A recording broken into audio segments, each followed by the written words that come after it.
How we looking on a Tuesday after a long weekend? Hopefully everybody came back healthy. Everybody came back with all their fingers, no firework accidents, and you enjoyed your time off. And now we get back to the grind as the unofficial second half of summer now gets underway. Can you believe we've already gone through what would be considered our first half of summer? Usually you start to look at the second half of summer. I mean, like 4th of July is supposed to be the midway point, for most. For us, it's like the start point. But now we got the rest of July, August, and some September, and then we go back to cold. Not that I want to be the bearer of bad news. So get out over the next 6 to 8 weeks and just maybe even 10 weeks, 12 if you're lucky, and enjoy the hell out of it. Ben, how was your weekend? Oh, it was tremendous. I would say, today we're feeling the effects definitely still. There's some lingering hangover still going on. Yeah. But it was great. I got up to Door County for the first time. How was it? Because I've never been. Oh, it was terrific. Exceeded all expectations. The weather was perfect. It was awesome. So what was the best part about Door County? Because I have never been. So give me a full report. I mean, I'm a massive, take a boat out on a lake and sit in the lawn by a lake kind of person. That's my ideal vacation. And I would say it was probably one of the most beautiful places I've gone to do that. I am anticipating that at some point in my life. I have not been to Door County yet. So kudos to you for getting there and beating me to the punch. This weekend coming up, I look for, because I'm taking off on Thursday after the show. I got actually a doctor's appointment on Friday that I'm going to be in for a while. But after that, heading out of town. And then come Saturday, I'll be doing exactly that, sitting on a lake and overlooking sunsets and pools and stuff. So I'm looking forward to that. The weekend itself, while you were basking in the glow that is Door County, I got to tell you, was starting with Saturday, got up to Road America and had a great time. Stopped into Route 67 Saloon on Friday and met Cesar, who had just bought the place and taken it over about 7-8 weeks ago, and had a great time there.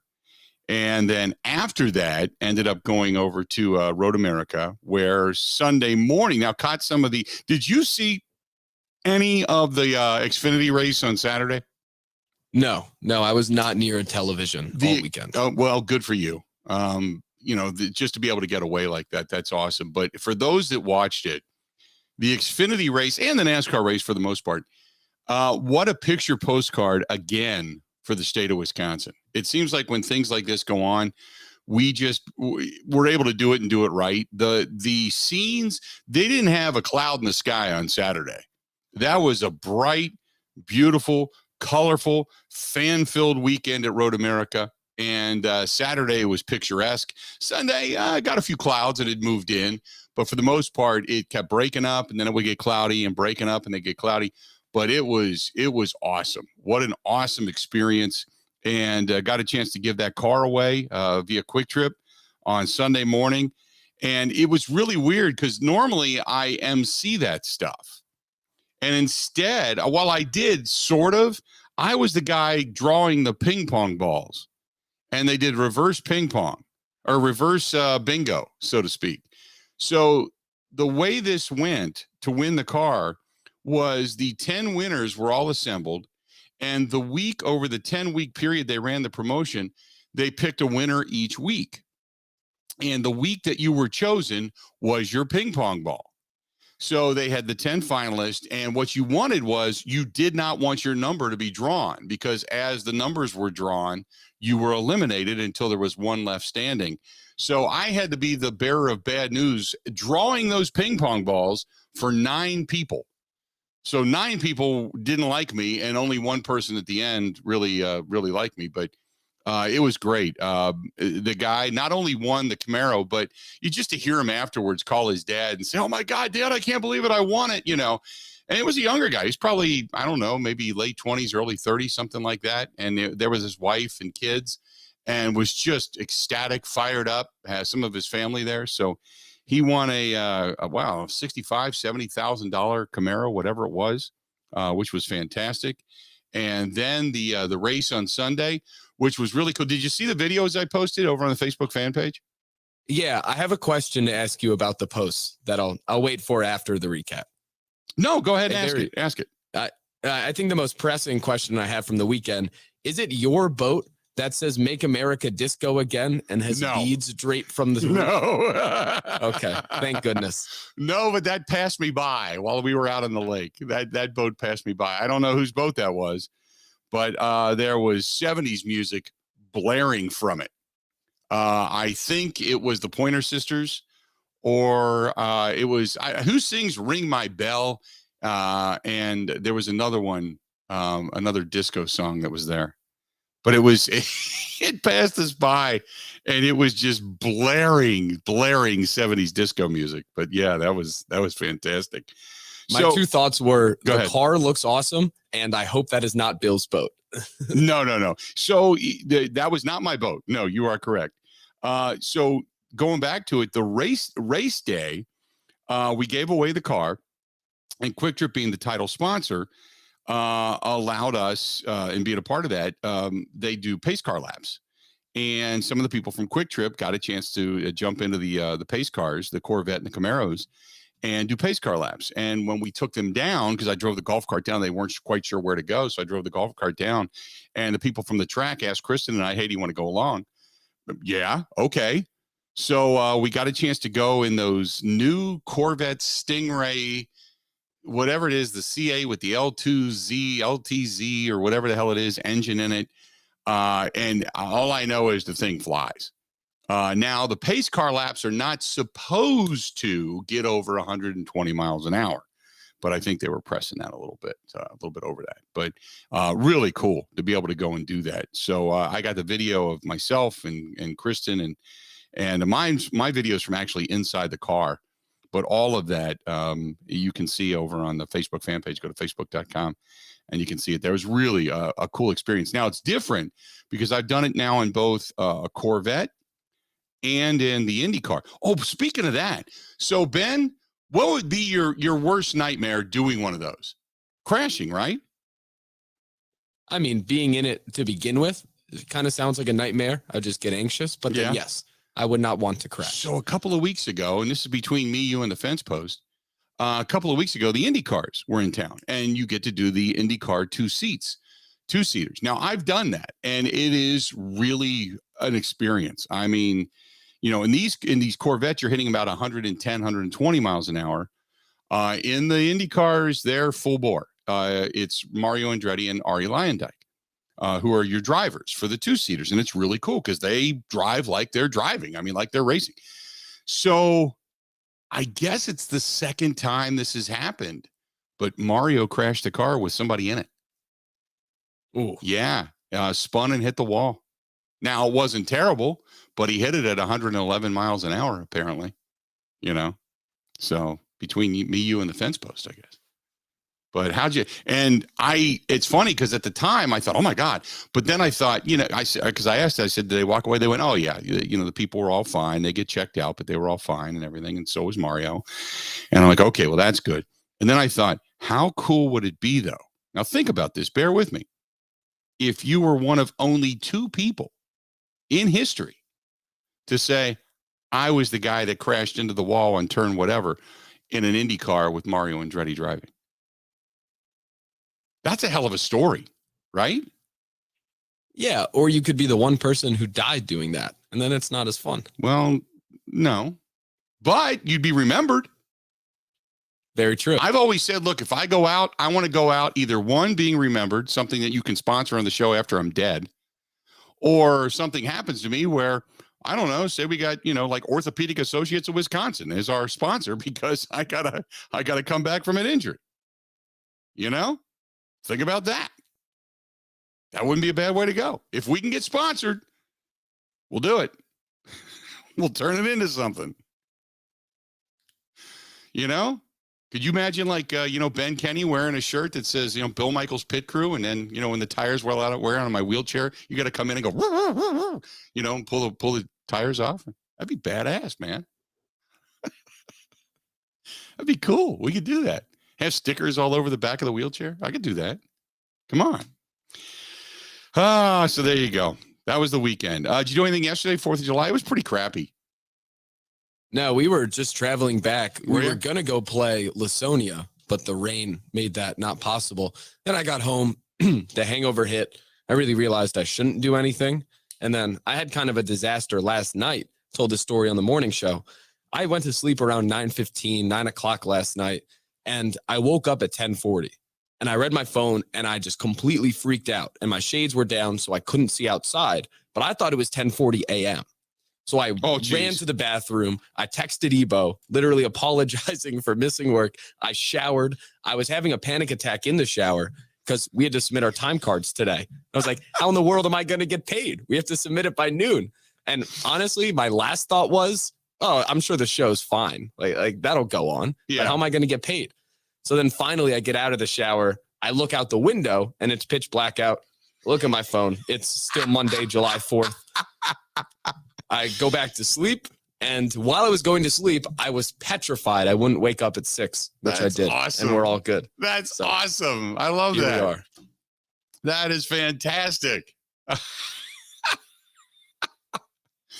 Oh, that's great. I love that. It would have been all good if I hadn't had texted Ebo and apologized. But then I had to tell the story this morning when I got in. Right. No, you got to tell the story. Anything stupid happens to you, you got to bring it to the table. That's kind of the law of the program, for God's sakes. Stuff like that happens. Okay, here you go. You want to know something that's completely humiliating? This is completely humiliating. So you know what? Let me do this. I'll take a break and I'll save this for after the break. That's what they call a hell of a tease, because I could not believe this. Kristen has been making fun of me for a long time because of this, because this was one of those things that we talk about, and I'll tell you, kind of explain the background to it when we come back. But, you know, because she's 11 years younger than I am, and she's always talked about, you know, when I, another, 5 to 7 years, as miserable as I am with my back issues and all that stuff, she's like, I'm going to be pushing you in a wheelchair. So it's coming. We all know that. We just don't know when. And then she makes fun of me, and it almost happened. And I'll tell you what happened when we come back. Stay tuned. I know we're a minute early, but we're going to do this. And by the way, Derek, yes, the IBEW sponsoring the show after I got hit by lightning. Yeah, I don't want to be anywhere near electric after that. I'll tell you that. I was working on some lights over the weekend where I had to replace light bulbs. And I'm walking around the house making sure everything's shut off just so I can replace a couple of light bulbs. That's how freaked out I am by lightning. Let's do this. We'll step away. We'll take a quick break. We'll come back. What happened to me? Thank God nobody really saw it that I know of. But it's one of those moments where when it happens to you, you're like, oh my God, this just happened. I cannot believe it. Stay tuned. We got more of the Bill Michaels Show coming up right after this. Ready? This is the Bill Michaels Show on the Wisconsin Sports Zone Radio Network.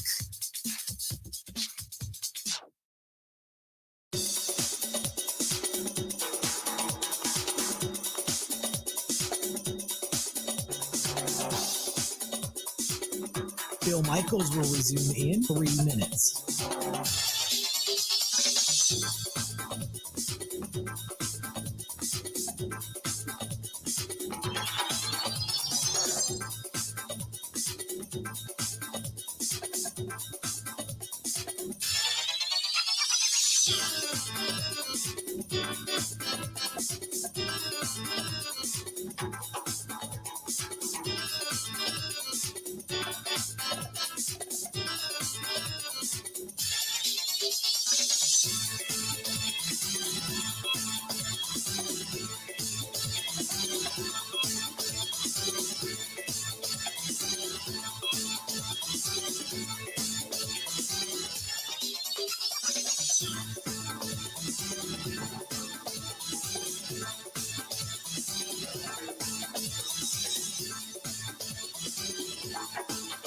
Bill Michaels will resume in 2 minutes.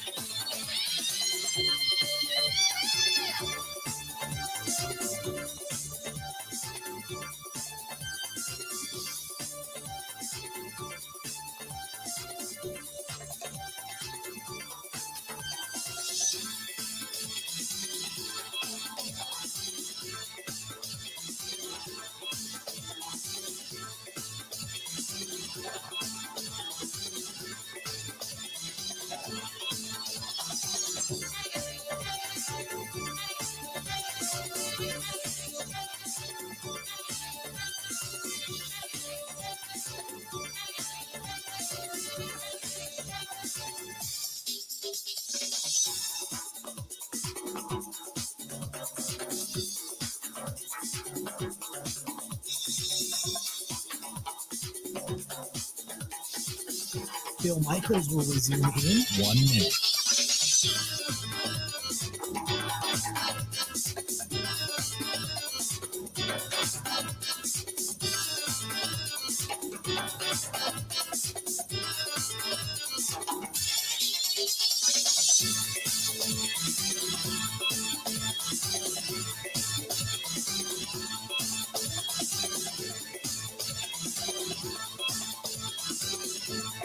Bill Michaels will resume in 30 seconds.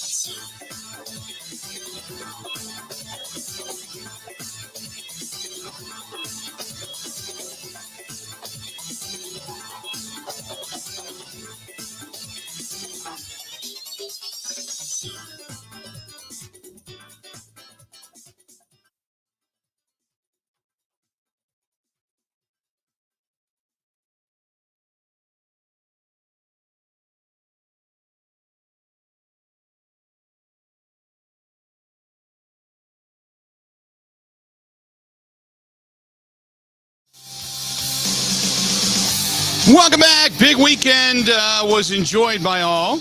Had a few Bud Lights over the weekend. Also, don't forget, coming up tomorrow night, Bella Kane going to be over at the Wisconsin State Fair Park on the stage at the Budweiser Pavilion. That is also brought to you by our friends at Bud Light, the official beer sponsor of the Bill Michaels Sports Talk Network. That is Bud Light. And looking forward to that tomorrow night as well. Big night tomorrow night. Looks like the weather going to be a possibility of an afternoon shower, but beyond that, you're going to be good to go. So head over to the Wisconsin State Fair Park tomorrow. Bud Light night as always, and Bella Kane on the stage. Gates open up at 6. Music starts at 7. Parking $10, and for a motorcycle, it's absolutely free, and it's free admission to get in. So stop over. Wednesday Night Live continues tomorrow night at the Wisconsin State Fair Park, and it's all brought to you by our friends at Bud Light. So, Ben, this is what happened.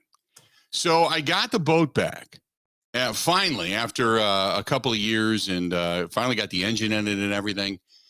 And so 2 things happened. One is, I cannot believe this happened, but after the race on Sunday, we came back home, grabbed the boat, because I needed to run it just to make sure everything was good, and took it over to Okachi Lake. And after waiting all of this time, I put it in Okachi Lake. We go running around, and I never, there's like a little area, a shallow area where it's like a shoal with rocks.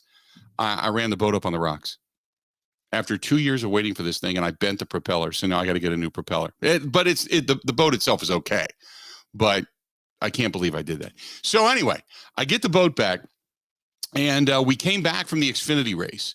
And after 2 years, I mean, this thing was just filthy dirty. It was disgusting. So I had to clean it up. And so Kristen was going to run a bunch of errands, and I just said, you know what? I'm going to throw in old clothes. I mean, it's just dirty. And I guess, and for anybody that ever owned a boat or a camper, you know what I'm talking about. If you don't seal it, critters find their way into it. And apparently, now I had not since our buddy Dwayne, Dwayne's Covered All, had redone the floor, the upholstery, the bimini top, and the actual travel cover. I have not seen the inside of the boat. So I was just sitting there just anxious to open the cover, just kind of like unwrapping a Christmas present. I opened the cover. I kid you not, I could barely see the floor. It was covered. It was covered in grass and sticks and leaves. Apparently, mice or squirrels or something got into this thing and made a home. It was covered in all of this, just dirt and mush and just blech. So I grabbed the shop vac and I started vacuuming. I vacuumed every compartment. I vacuumed underneath the inside of the boat, the interior. I mean, everything. I filled the shop vac up to where I had to dump it. And I got one of those really good, big, like 7 or 8 gallon, shop vacs. Filled the thing up with grass. That's how much grass and nuts and all that crap was in there, and berries and everything else. So I did that. So I got the thing cleaned up. So the joke always has been that Kristen always has said, look, you're going to be old and decrepit long before you're supposed to be, just because I got so much going on body wise. So she's like, you're a mess. I'm like, I'll admit that I'm a mess. She says, one day you're just going to get to the point where you pee your pants and you're going to have to sit in a diaper and the whole thing. So I'm in the boat. And to get out of the boat, I've got a step ladder, a 6-foot step ladder in the front of the boat. In the back of the boat, usually you can just swing your leg over the back of the boat, put your foot on the step above the wheel well, and then just climb down onto the ground, which is what I've always done. But now there is the bimini top there, so there's some piping. There's like the bracketing that's there. So I swung my leg over the side of the boat. Now the boat is a little bit wider than the trailer.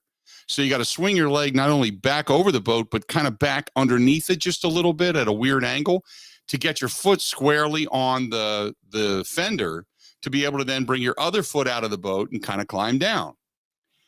I got my one foot out. And my foot slipped.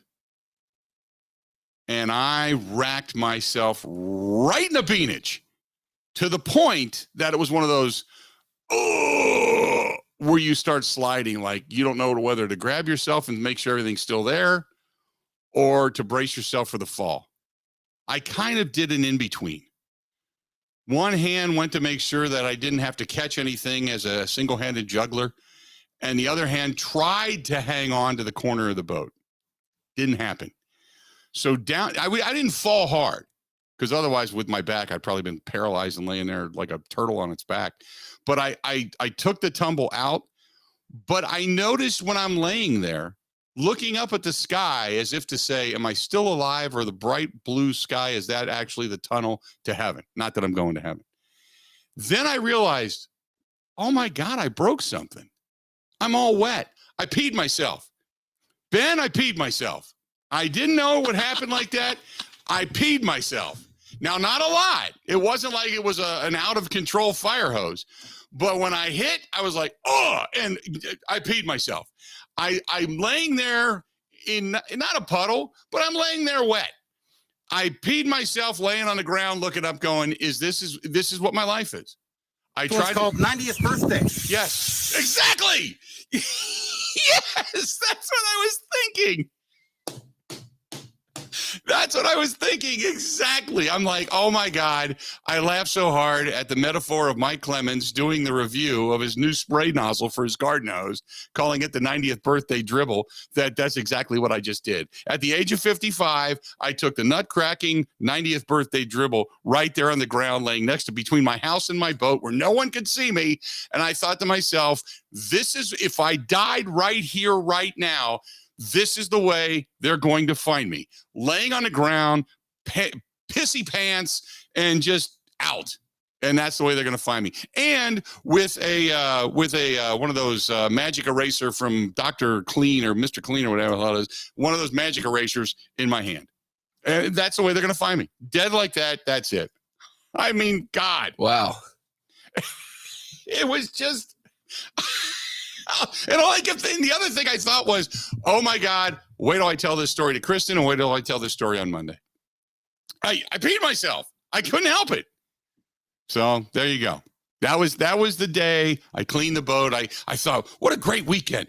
Going to get some racing in, met some new people at 67, going to see the Xfinity Series, giving away a car, NASCAR Series, boating, the whole thing, maybe some motorcycle rides. What a weekend. See some fireworks. And instead, I end up like a turtle on his back full of pee. And that was my weekend. Don't worry. I can keep that a secret. That's a good thing no one listens. Yes. Thank you very much. Thank you very much. That's it. That's it. The Bill Michaels Show, presented by Life Alert. Oh, God. So Kristen gets home, and she said, and I'm already sitting in the living room. I've changed my clothes. She's like, why'd you change your clothes? And I just looked at her. I'm like, oh, just because I wanted to. Why'd you change your clothes? It's kind of like a kid that did something you don't want to tell mom, right? She looks at me, she goes, why'd you change your clothes? And I'm like, well, what'd you do? Well, wait a minute. What'd you do? And I'm like, wait a minute. I'm a grown-ass man. I don't have to feel bad about it. So I looked at her and I said, fell out of the boat, peed my pants. How we looking? She went, oh, my God. Did anybody see you? I said, I don't think so. Maybe a car drove by, but I don't think they could see me hose flailing off into the background. his pee sprayed about. So there you go. There you go. That's it. That was my big experience. So there you go. I definitely will not go take any of those sentences from that story and make them a drop, just to let you know. Ben, for all that you have gone through, waking up in the middle of the night and calling and texting Ebo and such, I have really just made your day. Let's be honest. I have just made your day. I would not be surprised if that found its way into Ebo's show. So anyway, that was my weekend. There you go. I did not call Mike Clemens and tell him because I didn't want to give him further review capabilities, but nevertheless. Big win by the Brewers. We're going to recap that when we come back. The walk-off win by Caratini. Ofer wearing the golden sombrero to that point. Couldn't hit a ball if he was doing it with a boat paddle, falling out of a boat into the water. But nevertheless, he comes up huge yesterday. I could not believe, though. Did you find that a little bit strange that Counsell went to Hader after throwing 30-plus pitches the day before in Pittsburgh? Found it a little interesting that he ended up going to Hader. Then there's the inside the Parker, which all the Cubs fans are going nuts. And I can't, it just, Cubs fans going crazy. Just, I don't know why it bothers me, but it does. And then the ultimate fly the L, the walk-off in the 10th, and you're good to go. That's the way it all ends up. This portion of the program brought to you by our friends at Wisconsin Harley-Davidson. Go to Wisconsin Harley-Davidson, wishd.com. That's wishd.com for all of your motorcycle needs. Go in and say hi to my buddy Craig. He's the GM over there. I was texting with him yesterday. I found him a good bottle of whiskey, too. A really good bottle of whiskey. He's a whiskey and kind of a Jameson connoisseur, but I found a really good bottle of Scotch whiskey yesterday. I thought maybe I'll grab you that. But I digress. If you're looking for a new bike, if you're looking for some motor clothes, parts, accessories, or just great events, whatever it happens to be, go to wishd.com. And don't forget, they are your home for the hometown rally, Labor Day weekend, and the landing spot for the big unit motorcycle ride coming up on Sunday, September 4th. It is fantastic. It's going to be 23 bands out there on the north stage and the south stage that weekend, and our band is playing our party is going to be none other than Rebel Grace on one and Hairbangers Ball on the other. It's going to be fantastic. Go to wishd.com. That is wishd.com. Here's some Brewers stuff when we come back. Stay tuned. We got more of the Bill Michaels Show next. This is the Bill Michaels Show on the Wisconsin Sports Zone Radio Network. The Thunder is back, and you don't want to miss it. June 30th through July 3rd. It's the NASCAR Cup Quick Trip 250 and the Xfinity Series Henry 180. For tickets, go to roadamerica.com.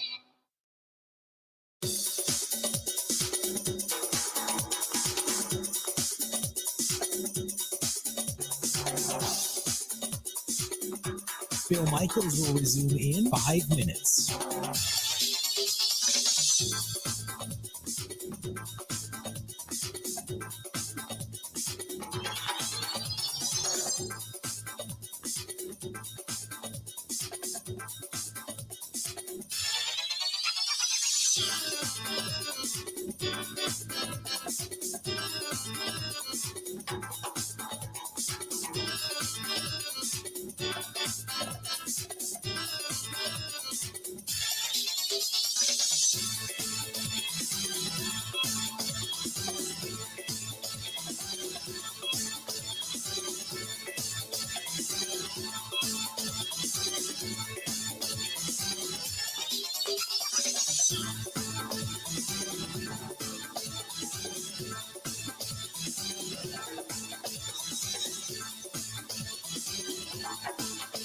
Bill Michaels will resume in 4 minutes.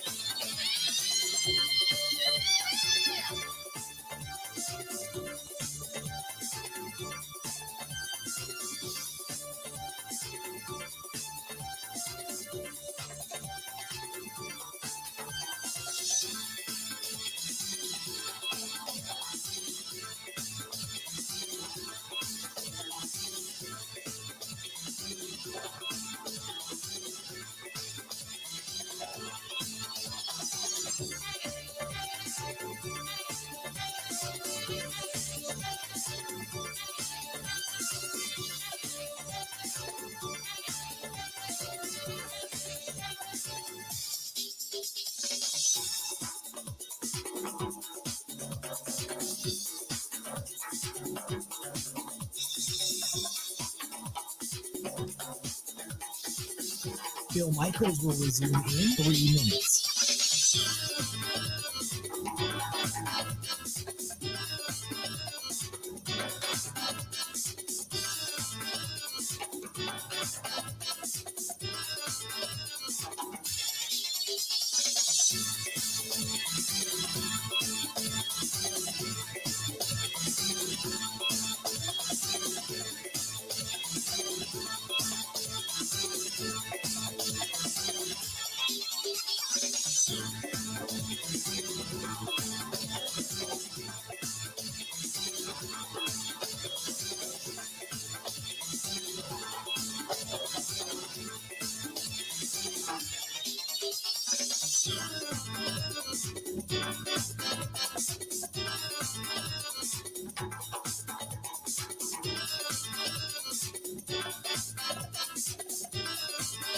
Bill Michaels will resume in 2 minutes.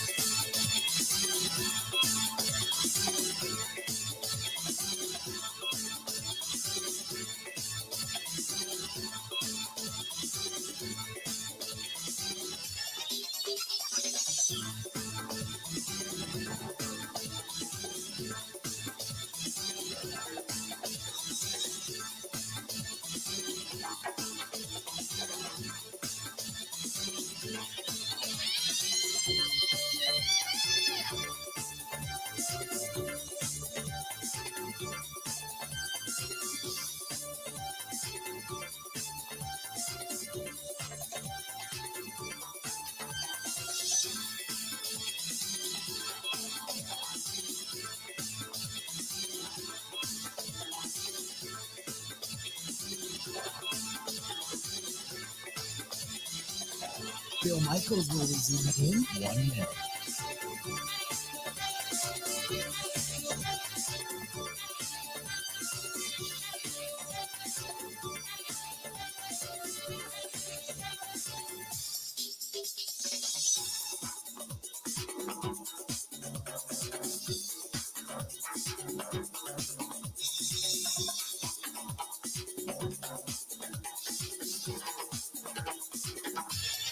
Bill Michaels will resume in 30 seconds.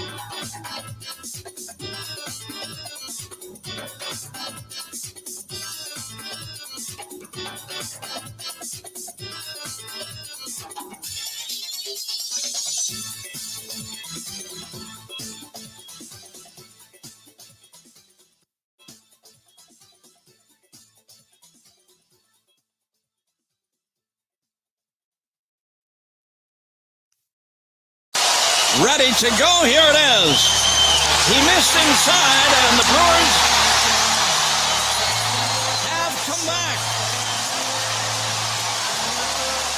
Urias scores.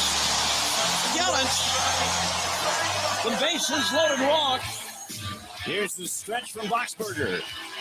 The payoff. Struck him out looking. He threw him another changeup, and half was frozen. Oh, what a sequence from Brad Boxberger. Pitch. Swinging a line drive. Deep center. It's over Ortega's head and over the fence. It's gone. A walk-off home run for Victor Caratini. Happy 4th of July. Some fireworks for the Brew Crew. Welcome back. What an exciting day at the ballpark on the 4th of July as the fireworks were from Caratini late in that ball game. Extras, and they walk it off, and they get the win. Caratini 0 for 4 prior to that with 4 strikeouts. Nothing to show for it, and then came up big in the biggest moment there was and helped the Cubs fly the L proudly. Good stuff at the ball yard yesterday. Good stuff. Craig Counsell afterwards talks about Caratini putting the 0-4-4 day behind him and then going with the game winner walk-off. That's why baseball's, you just got to keep going no matter what's going on. Obviously, wouldn't have his best game, and but he got a chance to win the game, and to have a big moment, and keeping yourself in your process, and just focusing on having a good at bat and forgetting about what happened, and something good happened. Some good did happen big time as the Brewers get yet another win, which was absolutely fantastic. So they continue on. Council says, look, Boxberger, while he takes a couple of shots, he just doesn't lose his cool out there. We ask him that all the time, but he doesn't change too much no matter what's going on. It's hard to get him to crack a smile after a good inning, but that's just Box, and it helps him on the mound. It helps him be a performer. It helps him when he's in tough spots. So Boxberger comes in, gets the job done. The inning itself, as Council notes, that was unreal. Brad Boxberger's inning was incredible. I mean, he's just, whatever's going on, nothing phases him, and he keeps making pitches, and he's always got his wits about him. It's just so impressive watching him pitch and watching him control the situation no matter what's going on. Boxberger comes in, gets the job done, shuts him down. He walks away with a win, his third of the season. Goes the inning, gives up the hit, no runs, a walk, had a couple of strikeouts to go through it, and gets out of that thing, which was fantastic. In addition to that, Council also says Eric Lauer, he had his swing and miss stuff working big time yesterday. We saw the swing and miss back. I think it's the big thing that we all saw. A lot of swing and miss. That's just how he kind of gets through the ball, and he's just got that little extra bit on the ball. And I was impressed with the swing and miss. 9 strikeouts, only a couple of walks on the day. Big time stuff. Gave up a couple of hits, one of them being the solo shot. That was the only run he gave up, but went 6 innings, 2-hit baseball. Gustave came in, gave up 1 hit, didn't give up a run. You got Williams, and then Hader, obviously, with that inside the park, a couple of hits. I was kind of surprised because that means he's thrown, 55 pitches in 2 days as a closer? That doesn't normally happen.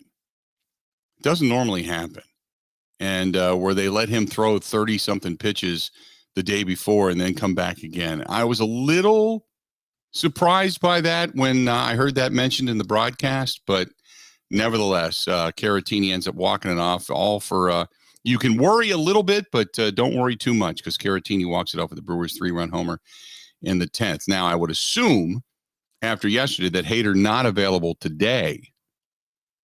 I would assume that, but you never know. 877-867-1670.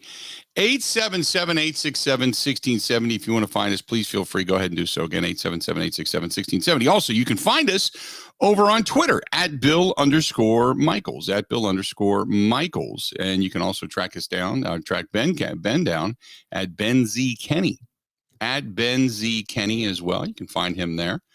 The Brewers, by the way, coming into this thing, had split with the Pirates. They let a golden one get away the other day. They lost 7-4. That first one, though, that still sticks with me. That 8-7 loss. That was a painful one. But they're 3-2 in the last 5. We said in this 10-game stretch, do they go 7-3, or do they go 8-2? Now, do they win out? Do they knock the Cubs off a couple more times before getting 3 against Pittsburgh at home? Or what do you think happens there? Obviously we know what we hope happens there, but nevertheless, they've got 2 losses in this 10-game stretch. One of them just flat out got away from them. However, the good news is that the Cardinals have lost 2 in a row, and the Cardinals are now 3 games back, because we kind of figured coming out of this 10-game stretch, the Brewers might be about 4 games up in the division by the time that's all said and done. Now, they've got a pretty tough road to go after the fact, because they got the Twins and then the Giants before they close out the unofficial first half of the season. But, will they be coming out of this 10-game stretch, maybe 4 games, dare we say 5 games up on St. Louis by that time when it all rolls around? Pittsburgh pretty much done now, 13 and a half games back. Not that they weren't before, but they pretty much are now. Chicago 14, and Cincinnati with just a mighty 27 wins on the season. 27 wins on the season, tied for the worst record in baseball with now the Oakland A's, 18 and a half games back. So there you go. That's how things kind of shake out. but nevertheless, good stuff. 877-867-1670, 877-867-1670. Hendricks on the hill against Jason Alexander coming up today, by the way. That's a 7:10 start time, local time. So looking forward to that. That's probably going to be about the time they say that the thunderstorms are going to hit around here today. Ben, did you get rocked out there yesterday by the thunderstorms that rolled through?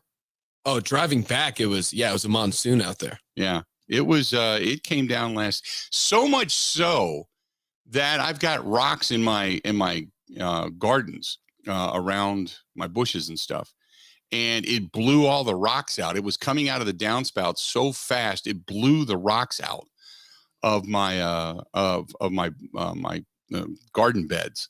So, which very, very, very rarely happens. And then I had looked out the street yesterday because there was flash flood warnings in the area. And I looked down the street where the gullies are, the actual kind of the trenches are alongside the road. And they were well over they were huge. You could see where this morning where they actually were, because the outline of debris of the leaves and all that stuff are way up in the yards. But that came down fast and furious. In a short period of time. And then it did it again late last night. Woke me up. 877-867-1670. You want to give it to us, by all means, 877-867-1670. If you want to find us, please feel free to do it. Go ahead and do so. The Bucks, too, by the way, I wanted to make a mention of this. So the Bucks bring back Serge Ibaka. Some people don't understand the move. It's not that I think it's just it's an inexpensive way to keep a big man. I think it's nothing more than that. It's not. I think one, he was. I think that he was a solid player. I think that he just did his job. He was a role player, and I also think that he was a pretty good dude in the locker room too. That's just my thought. Because they usually, if you're somewhat expendable, they don't necessarily pay you. They let you go ahead and get out of there. But I think from what I understand, when I had gotten wind that Ibaka had signed, and this was right as the news was breaking anyway, because my question was like, why? Is there a reason Serge Ibaka is coming back? And they said they really liked him in the locker room. Really, everybody got along. It was like a good chemistry there. So I'm like, okay, that goes a long way. Without a doubt, that goes a long way. 877-867-1670, 877-867-1670. When we come back, I want to talk a little bit about Brandon Woodruff as well. Get into that discussion. And then a holiday tradition that was met with protests. I get it, but I don't. I get it, but I don't. I peed myself. I couldn't help it.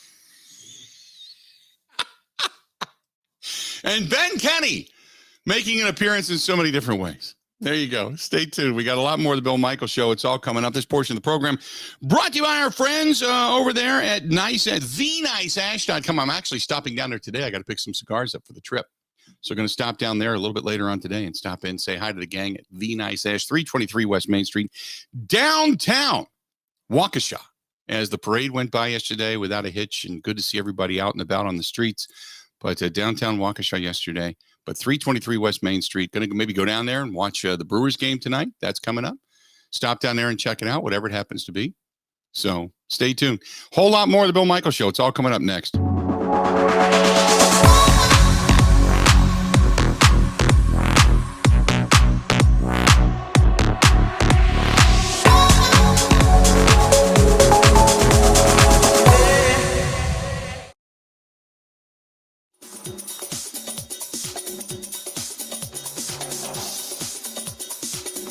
Bill Michaels will resume in 3 minutes.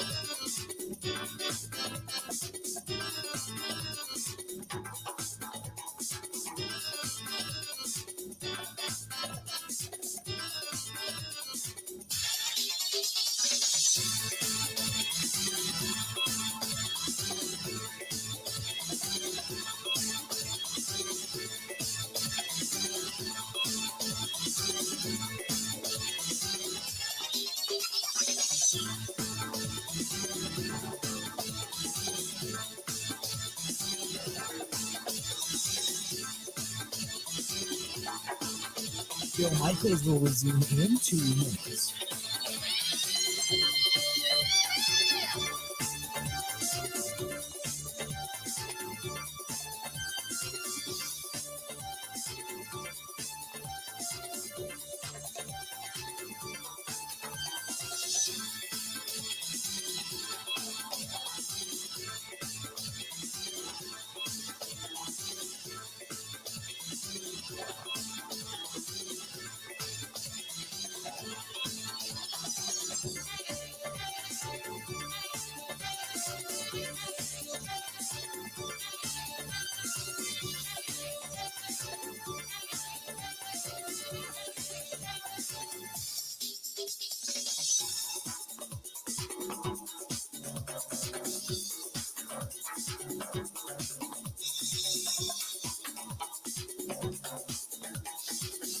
Bill Michaels will resume in 1 minute.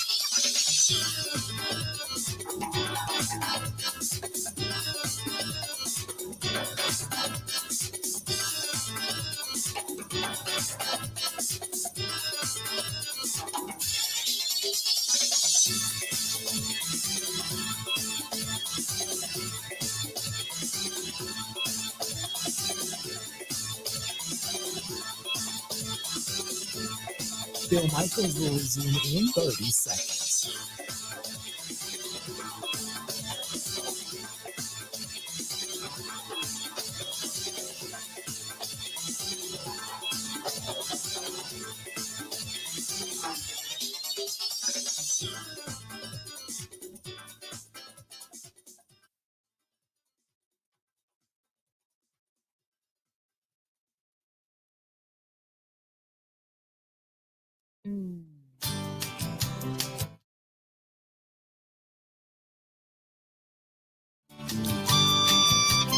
Got to say thanks to my guy Lyle and his son Chad and the gang out at J&L Tire Service. You know why? Because I figured everything was great. Took the boat out there early yesterday.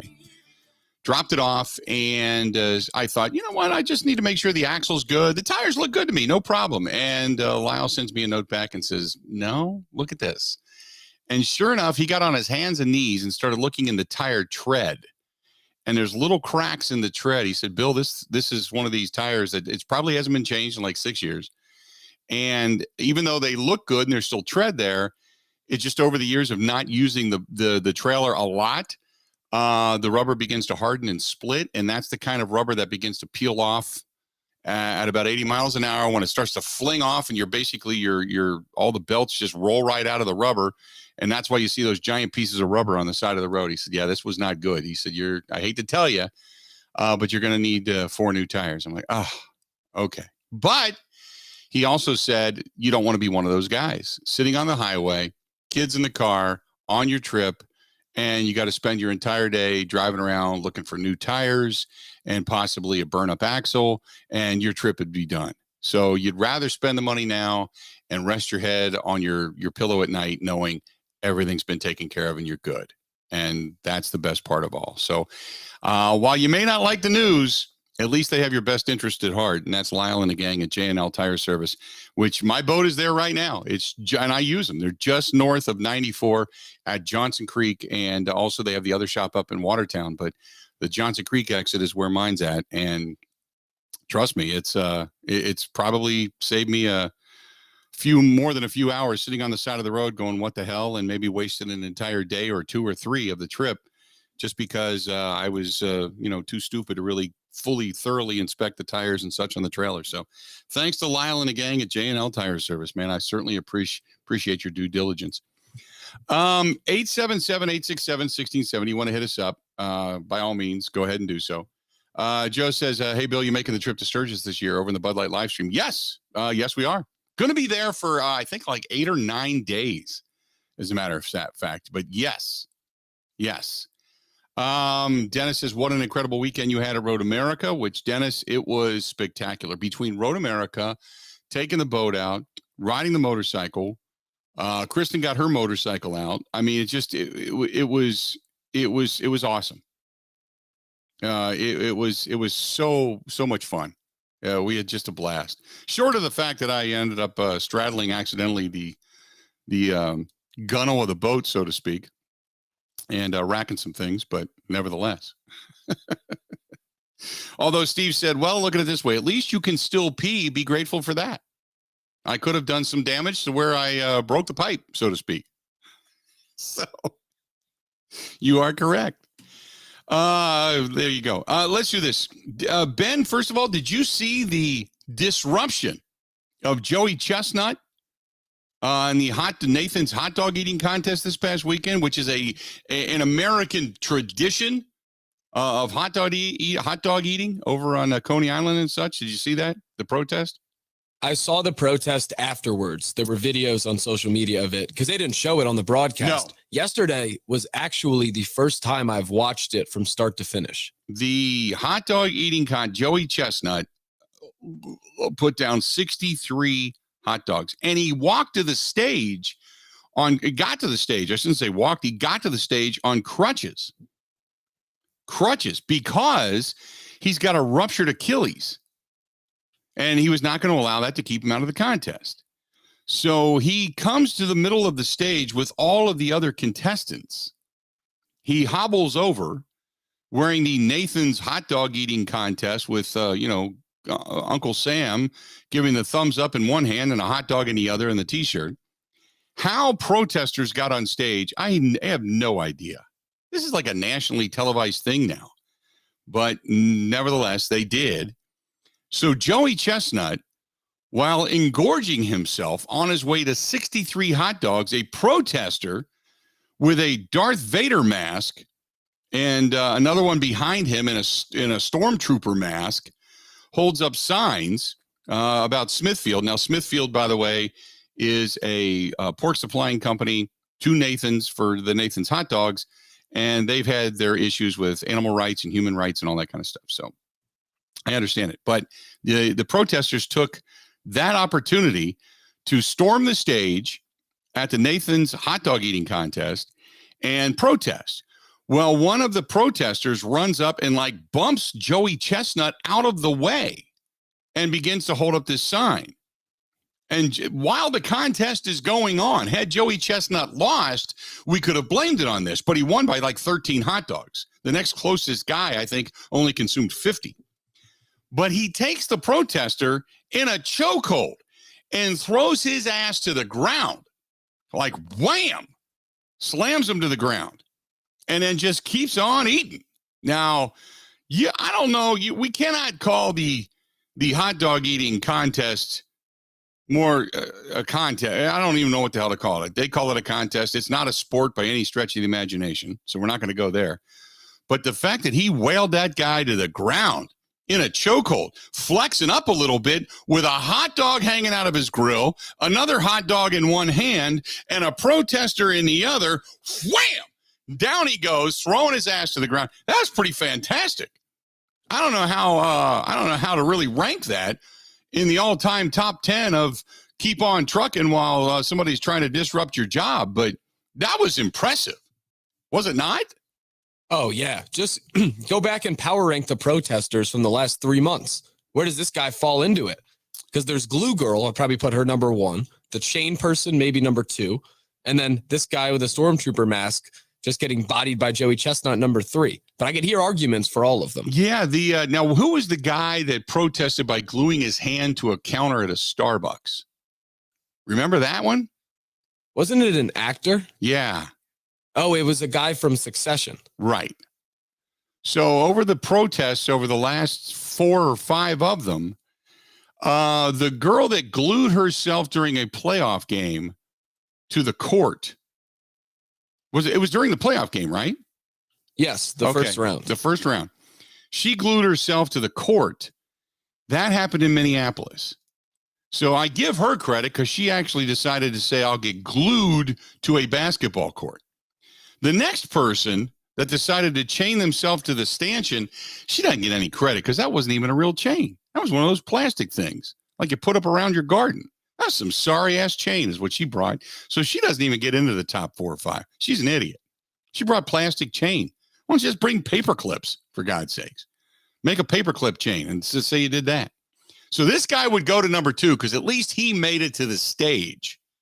The actor that glued himself to the Starbucks counter, all they did was say, we're going to close down lane number 2 and just use lane number 1. That guy can just stay there. He didn't even make it on camera. He's an idiot. So he falls to the bottom. He goes below Paperclip Girl. So Paperclip Girl would probably come in at number 3 out of the protest, and then the actor would go further down the way to number 4, number 5, and he didn't even really make any kind of populist attempt because he just faded away into anonymity after that. So there you go. There was also the woman, remember, who was sitting courtside, ready to go protest, but then got absolutely bodied by the security guard. Yes. And drug off the court by her hands. I think she might get a little notch up because she gets at least a notch above the actor who never really made hay for that, other than to say it was reported. Because other than the guy, getting a blurry shot out of Starbucks from somebody's, camera on their phone, nobody got it. Nobody gave him anything. That was a lame ass attempt. There you go. That's our top 4 or 5 right there of protest. The Nathan's protester gets number 2 on the protest list. The girl that actually made it to the court and glued herself to the court, we'll give her credit for. The Paperclip Girl does not, because that was just lame. Run out there with some plastic chain. That's sorry. My grandmother used to have one of those plastic chains around her garden, out in front of her house, with one of those goofy globe balls things that shine, and so you could see somebody sneaking up behind you when you're out there planting tomatoes or something. Stay tuned. We got more after this.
Keeping Wisconsin strong. All business owners want the same thing, to make their business succeed. At Rural Mutual, they help that happen. As the 3rd largest writer of commercial business in Wisconsin, they take the time to learn your business so they can properly protect you. Call your local agent today or visit ruralmutual.com. Rural Mutual Insurance. Keeping Wisconsin strong.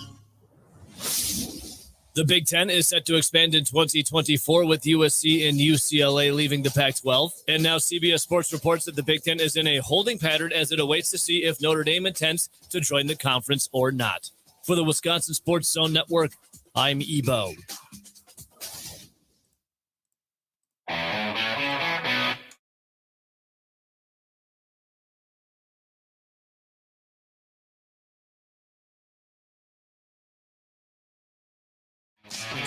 Hour number 2 of the Bill Michaels Show. Glad you're with us. If you missed hour number 1, I don't know what to tell you, but you got to go back and listen to it. You should find it if you're just joining the program on Spotify, TuneIn, or not TuneIn, but I guess you can find us on TuneIn, Spotify, Apple, iTunes, and you can also find us over on Google Podcasts as well. Don't forget, you can always find the program to watch it on YouTube. Go to youtube.com/Bill Michaels Show. There you go. By the way, I don't know if they're replaying this. Is this the replay of the Nathan's Famous International Hot Dog Eating Contest at Coney Island, New York, that they have over on ESPN right now, or ESPN News, or whatever the hell it is? I was just flipping through and saw it, and I'm like, wait a minute. We were just talking about that. In the grandest form of protests, two Star Wars adorned figures ran to the stage in an attempt to draw attention to Smithfield's, which is a pork supplier to Nathan's Hot Dogs, and then attempted to disrupt the hot dog eating contest. The national pastime of hot dog eating contests on the 4th of July. It is a replay, by the way. Only then to be wailed to the ground by Joey Chestnut, who had a blown out tendon in his foot, hobbling to the stage on crutches, a hot dog in one hand, a hot dog stuffed in his grill, and had enough wherewithal to take an arm, put it around the protester via chokehold, and throw his lame, really pasty white ass to the ground. That's just awesome. That's just Joey Chestnut is like a superhero. Isn't he, Ben? He's like a superhero. I think he was called a god yesterday, and I don't think I can argue. Many are wondering if his performance yesterday was more impressive than Terrell Owens playing the Super Bowl on a broken leg. I would say so. That's fantastic.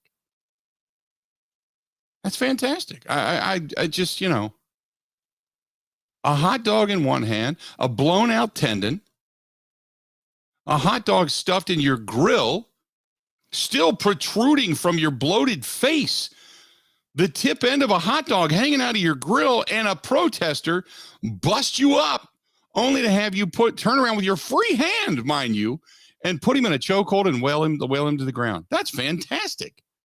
I love it. I love it. That's American right there, right? I'm going to eat my hot dog with a busted up tendon on it. You get out of my way, piss boy. Wham! Down he goes. Ben, I peed myself. There you go. That's the reason you need to go back and listen to the podcast, to the first hour of the show. Yeah, Joey Chestnut. I might get a Joey Chestnut jersey. I don't know where I'm going to have one made up. He should like fly around with a cape that just says Wiener Man. Oh, there you go. Good stuff. I'm pretty fired up today for coming back after a holiday weekend. Then again, it's a short week, I guess. Maybe I'm a little giddy because it's a short week for me. I'm here today, tomorrow, and Thursday, and that'd be it. And then gone for a week. So, is Brandon Woodruff back? This is crazy. It says Brewers ace Brandon Woodruff made his long awaited return to the mound last week. To say it went well would be a gross understatement. Woodruff first towed the rubber Tuesday in Tampa Bay, where his line was 5 innings, 2 hits, 1 earned run, 10 Ks, made everybody quickly forget about his absence. Then he backed it up in a big way on Sunday.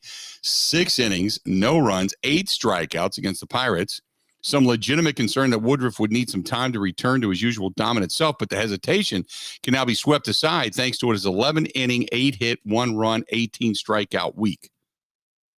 11 innings, 8 hits, only 1 run, 18 Ks in a week. Now, can we officially say Brandon Woodruff is back?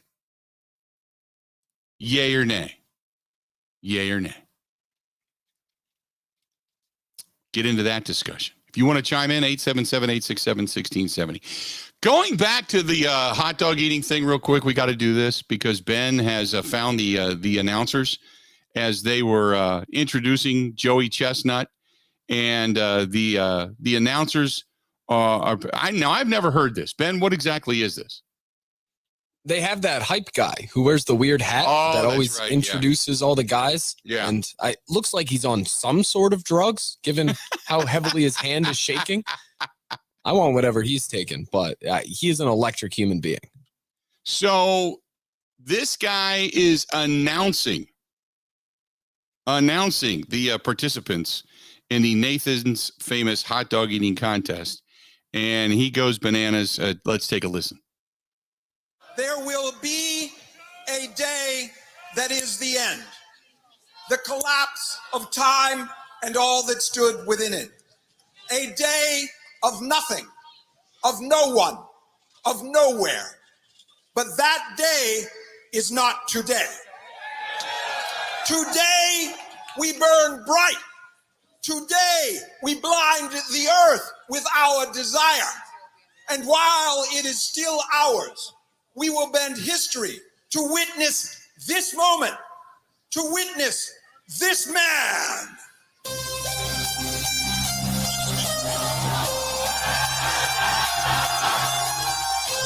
The humble consequence of carbon, the fleeting spray of life turned diamond by the sun, forever suspended in that instant, indifferent to the gods, for he does not envy their power. He will not plead their pardon. He will curse and spit and sneer and shout his name at the heavens. I am the shining arc of humanity. Yield to my dominion. And if we must compete for our place within existence, we submit as our champion, the champion of the world, of now and of always, of the air, of the fire, of the sea, of the land, of the free. Ladies and gentlemen, the Nathan's Famous 4th of July champion of the world, Joey Chestnut! Holy crap. That is a lot to absorb.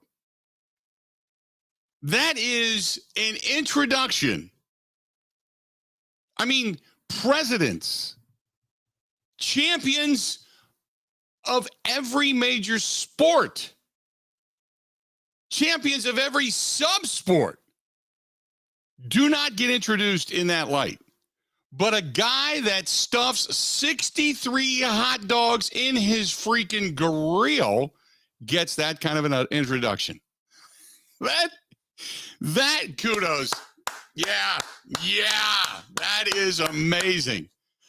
A man took 63 wieners to the face, and he still survives and gets that kind of an introduction. That's not a bad way to go right there, Ben. That's kind of the way I want to be introduced when I die. When they're bringing the casket down the middle of the aisle, that's what I want right there. But it's the CEO of Life Alert. That's right. We found this man immortalized upon the top of the concrete, sun basking down, pants soaked. The stench of urine protruding from his lifeless body. Oh, my God. Oh. Blinded by his impeccable windows. Yes, windows and doors. Blinded. That's, he's thrown in a sponsor. Blinded by the windows. And I was laying literally next to one of the patio doors from Pella. I was laying right there next to it. The reflection off of that patio door from one Pella Windows and Doors. A free Quick Trip burger in his hand. Right. His motorcycle only feet away. Oh, the casket will look like a NASCAR. Crying because nobody will ever receive the Bill Michaels deal at the Four Seasons Island Resort Nobody, ever again. Ever again. Cigar hanging out of his grill or his pants. We don't know. Oh, my God. Yes. That's fantastic. Oh, I'm hot. I suddenly got sweaty laughing after that. It's a hot one today outside. Holy mackerel. 877-867-1670. If you want to hit us up, do so. But that is the introduction for Joey Chestnut. That's not like the introduction for Golden State coming home after winning the NBA title. I don't even think the Brewers would get that kind of welcome as they would then take the World Series trophy, begin it on Wisconsin Avenue, make their way down past Blue Mound, down that side street, and in to one American Family Field. I don't think they would get that kind of an announcement. But Joey Chestnut stuffing hot dogs in his grill will. That's amazing. Completely amazing. Oh. Woo! Nothing like a day after the holiday, right? Man, oh, man. 877-867-1670. 877-867-1670. Greg says, by the way, you could then market those pillow windows as pee-proof.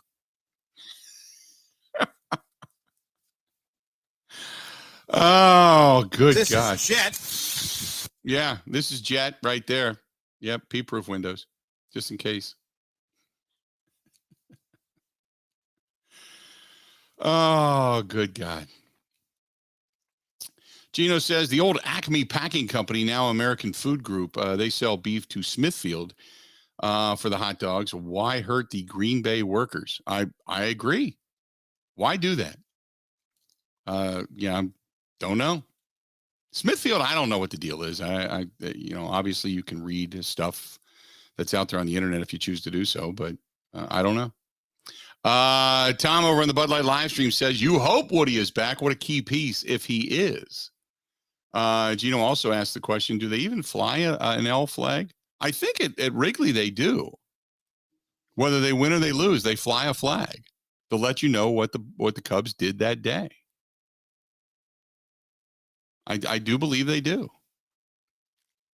Our buddy Ridgeway Nut over on Twitter says Cubs are playing playing AAA level talent. What a travesty! The Cubs, yes. The Reds, the same. I mean, now I will say this, and I ran into this over the weekend, and I'm going to defend this. Okay, so hang in there with me for just a second, because when you look at the standings and the division, I get that the division is not a good division. It's the Brewers and the Cardinals, and that's it. Okay, Cardinals 3 games back, Brewers on top. Pittsburgh, Chicago, Cincinnati. It's a terrible division. It's a terrible division. 100%. The Mets playing against the Braves, against the Phillies, against the Marlins. Marlins have now won 5 straight, by the way. Washington sucks. Can't even put them in that same mix. But the Marlins are still 11 games back. Philadelphia is starting to fade, but they're 8 games back. Okay. But here's the issue. That's not a bad division, and New York's beating up on them. The Brewers, I'm not going to defend the Brewers for beating bad teams. That's what you're supposed to do. I don't have a problem with that. If you've got a problem with that, that's on you. You can only beat the teams that are on your schedule.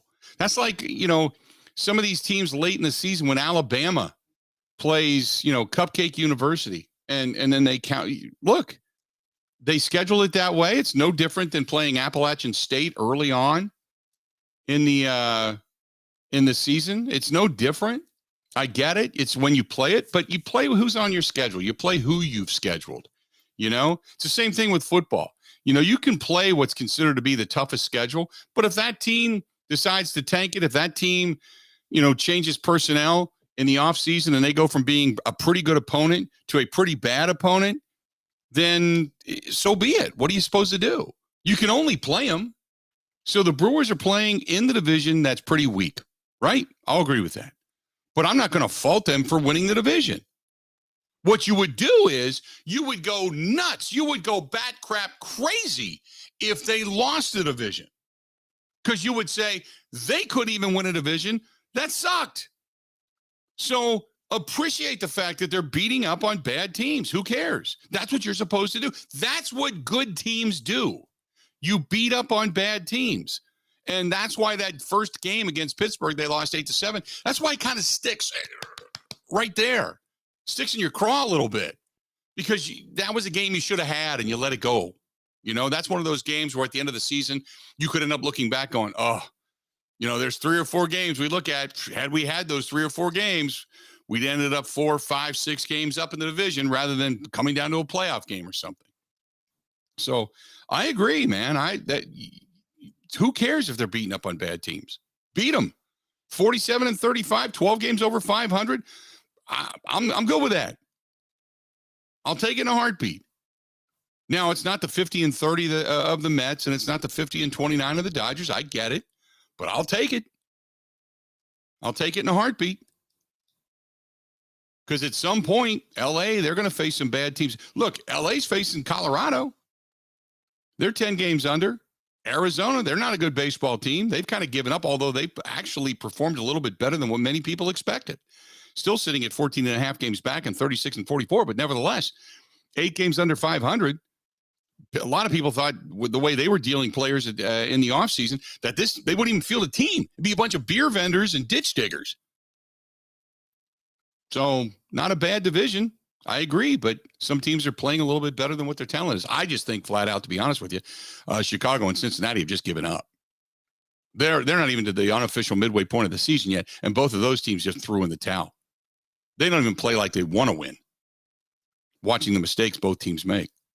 877-867-1670, 877-867-1670. You want to hit us up, feel free to go ahead and do so. Again, 877-867-1670. Stay tuned. We got a lot more of the Bill Michaels Show. It's all coming up right after this. Want to make your summer even better? Potawatomi Hotel and Casino has 500,000 ways, like winning your share of $500,000 in cash and prizes. To win, play with your club card July 1st through the 28th. Summer is even better at Potawatomi.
that's why baseball's, you just got to keep going no matter what's going on. Obviously, he wouldn't have his best game, but he got a chance to win the game and to have a big moment, and keeping yourself in your process and just focusing on having a good at bat and forgetting about what happened, and something good happened. Welcome back to the program. Glad you're with us. This portion of the program brought to you by our friends over there at the Water Doctors, H2 the letter O doctors.com, H2 the letter O doctors.com, the Connecticut water softening system, the best in the business. I know because I have it in my home, and I was a purchaser long before I ever was an endorser. It's just because I believed in it. But if you want to give them a call, 262-549-7733, 262-549-7733, the Connecticut water softening system, the best, hands down. Give them a call or check them out on the web, H2, the letter O, doctors.com, H2ODoctors.com. That's H2ODoctors.com. Let's do this. Let's get to the phone calls and talk to Ken. Ken, welcome to the program, man. What's going on? Hey, how's it going? I'm good, man. What's happening? Well, I just called. You were talking about the hot dog eating thing.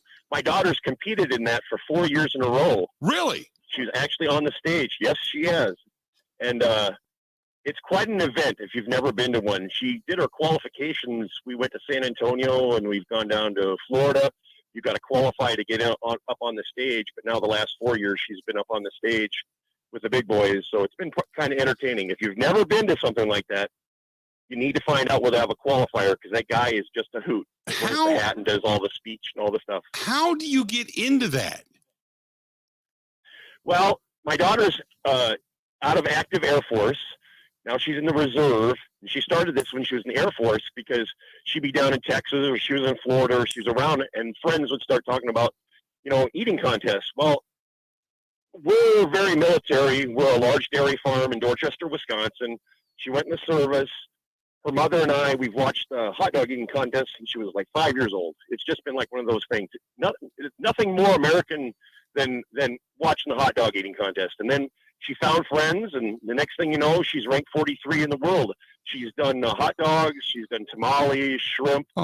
There's like a dozen big name type of stuff that people eat, and they make good livings doing this. It's surprising, but it's entertaining as hell to watch these people shove this stuff down their pie holes. That's amazing. Okay, well, that's on. So she's on the stage on the replay right now. Well, she would be with the women's group. Okay. Catherine Tesh is her name. And in the introductions, the ladies go and then the men go, because there's so many competitors. You can't really have like 40 people up there on the stage. Okay. But she's there going on. It's pretty cool. That's amazing. I gotta pay attention to it. I'll have to flip it back over. Because I was watching it, and part of me was like, this is fascinating. The other part of me was like, I might throw up. So... Well, it's amazing. I mean, when Chestnut's a good-sized guy. He's not a little boy, but he's not heavy by any sense. But he's a good-sized guy. But the guy shovels down 77 hot dogs. Right. Take 77 hot dogs and put it in a plastic bag and see how big that is. With That's all the buns and huge. stuff. It's unbelievable. It's unbelievable. I can't imagine. We're avid Packer fans. And there isn't anybody on the Packer team that can eat like this guy. Here's my question. Okay, so you've been to one of these things. You've seen it. So Joey Chestnut, busted tendon. He's got a hot dog in one hand, another one hanging out of his face, and still throws a protester to the ground. Should he be considered a superhero? Yes. That sets the standard for our new standard in America now. We're not taking any BS anymore. We want hot dogs. I mean, it's just unbelievable. The world is a crazy place, and I'm not getting into politics. That's awesome. What we need. That's awesome. I get it. Nothing's better than the 4th of July and eating hot dogs. All right. That's America. All right, buddy. I appreciate it, man. Best of luck to your daughter, too, okay? Yep. Yeah, have a good one. You too, pal. Talk to you soon. That's amazing. That should be the motto. We're Americans, eat a hot dog. There you go. That's amazing. Love it. See, also, and I didn't ask, and not that it would really be appropriate too, but depending on what kind of a girl you like, Ben, would you ever want to say, that's my girlfriend up there stuffing 40 hot dogs into her grill? Myself, not taking shots at anybody. No. Because I remember the girl, what was her name? Was she they call her like the Black Widow or so? I can't remember what she was, but her name might have been Molly Schuyler. Tiny little thing. There's a wing eating competition in Philadelphia the Sunday before the Super Bowl every year because the Eagles would never make it. This was Philadelphia's Super Bowl. So in high school, the contest was at 6 a.m. You would go there and pregame at 2 a.m. and then go to the contest and then go to school afterwards. But the woman who wins it every year is like 5'4", 110 pounds. Yeah. Tiny little thing. The woman that used to, for a brief period of time, she was the champ. And I don't think she out-ate Joey Chestnut, but I think for a brief period of time, she was kind of like the champ. And she was like 5'5", 5'2", and like 100 pounds. And she ate more in hot dog weight than she actually weighed. You know, it's look at the introductions for this. If you have never watched ESPN News, I would highly recommend you do so. They're now introducing the hot dog eaters, the competitors from yesterday. And guys are coming out in wrestling attire and everything, man. It's like crazy. That's to eat a hot dog. The humble consequence of carbon. The humble consequence of carbon. Man. It is what it is. It is what it is. 877-867 Sonia Thomas. Thank you very much, Scott. Sonia Thomas. She was the one. She was tiny. Stuffing hot dogs in her grill. Man, crazy today. This one's from Vince, who says, he was talking about the same picture that I posted that you were talking about. He said, I saw the disco boat. Was that yours? And did you play any ABBA? No, not my boat, not my pontoon. And I would assume that there probably at one point was some ABBA being played on that boat. They were playing the Pointer Sisters. They were playing Ring My Bell. I can't remember who used to sing Ring My Bell. But, yeah, they were looking for all Google guys. tells me Anita Ward. Anita Ward, Ring My Bell, yes. Anita Ward. You are correct. Yeah, crazy. Man. But yeah, they even had, it was daylight out. Blondie sings some of that too. They even had it was daylight out, but they had a generator on board and a disco ball going with lights on the disco ball. So that was going hardcore right there. You cannot have a disco pontoon without a disco ball on it. Just saying. Let's do this. We're going to step away, take a quick break. This portion of the program brought to you by our friends at Quick Trip. Hey, want to say thanks to them. That not only did they put on one hell of a show for the Quick Trip 250 this past weekend in conjunction with NASCAR, but just great people. We had such a good time. They did such a great thing in giving that vehicle away. 4.5 million entries out of all of their locations. 4.5 million entries to win that car. And it came down to the final 10, and we had a chance to meet everybody on Sunday and give that car away. It was a spectacular time. Thanks to our friends at Quick Trip. They're still giving away money over the summer, so you can store in yourself some cash. Don't forget about Dairy Days and all the different products they have. But Quick Trip, just what a tremendous, tremendous staple that we have right here in our own backyard here in Wisconsin. So thanks to our friends at Quick Trip. Stay tuned. We got a lot more of the Bill Michaels Show. It's all coming up right after this. Ready? This is the Bill Michaels Show on the Wisconsin Sports Zone Radio Network. I hate being late to the ballpark. You just missed a home run. Gina Della for Pella. I can't believe my seat is next to yours. Peanut? I'm allergic to them. Aw, nuts. You know, I'm always late to things. No one procrastinates like me. The worst is that I missed out on that incredible deal you were offering at Pella Windows and Doors of Wisconsin. Missed what? It just started. Get beautiful Pella windows and pay no interest for 4 years. That's the one. Imagine the money you'd save by not paying interest for 4 years. Okay. Don't rub it in. Rub what in? The deal just started at Pella Windows and Doors of Wisconsin. fan. Seriously? Yep. You're just making an exception because you feel bad for me. No, for real. It's hard to believe that a deal this good exists, but it does. You just missed another home run? Oh, this is too important. I'm trying to find the website on my phone. It's PellaWI.com.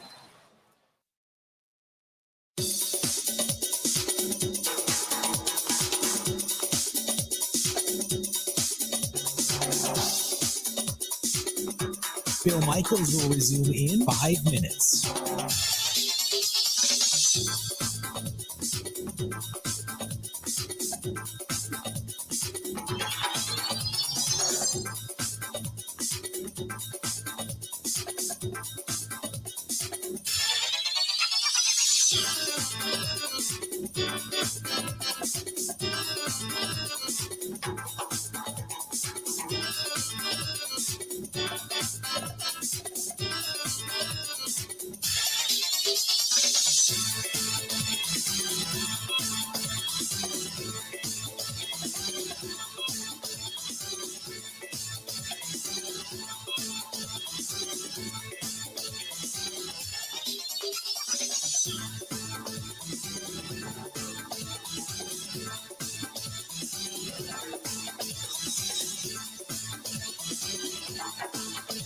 Bill Michaels will resume in 4 minutes.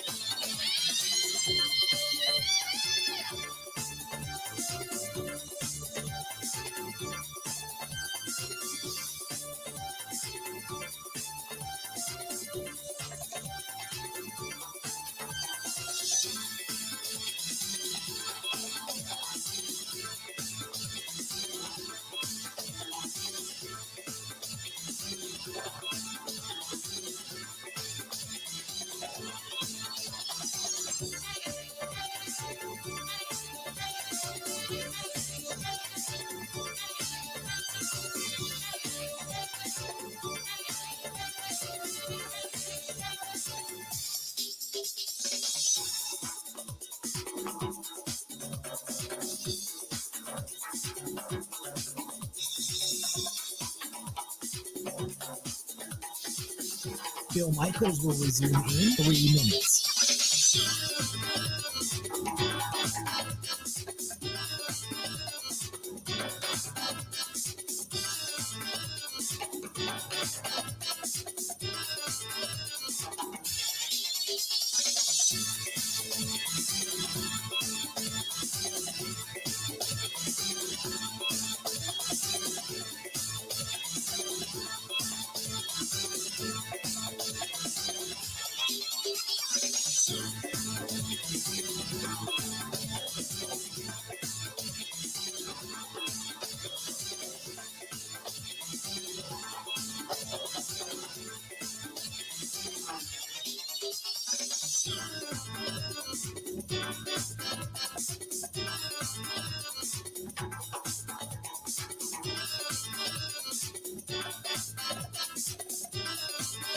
Bill Michaels will resume in 2 minutes.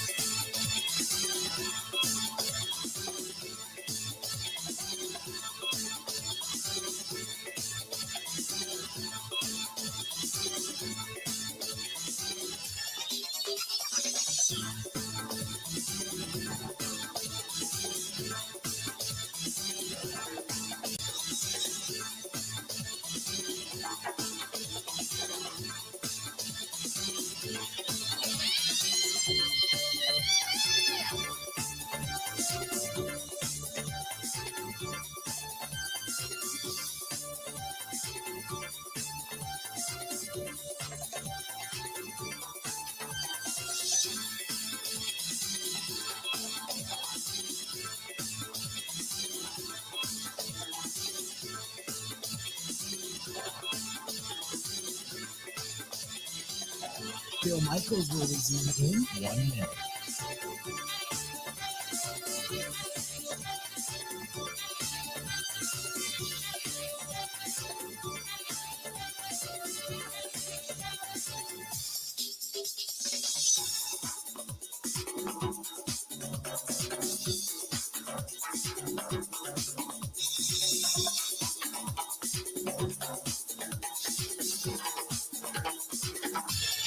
Bill Michaels will resume in 30 seconds.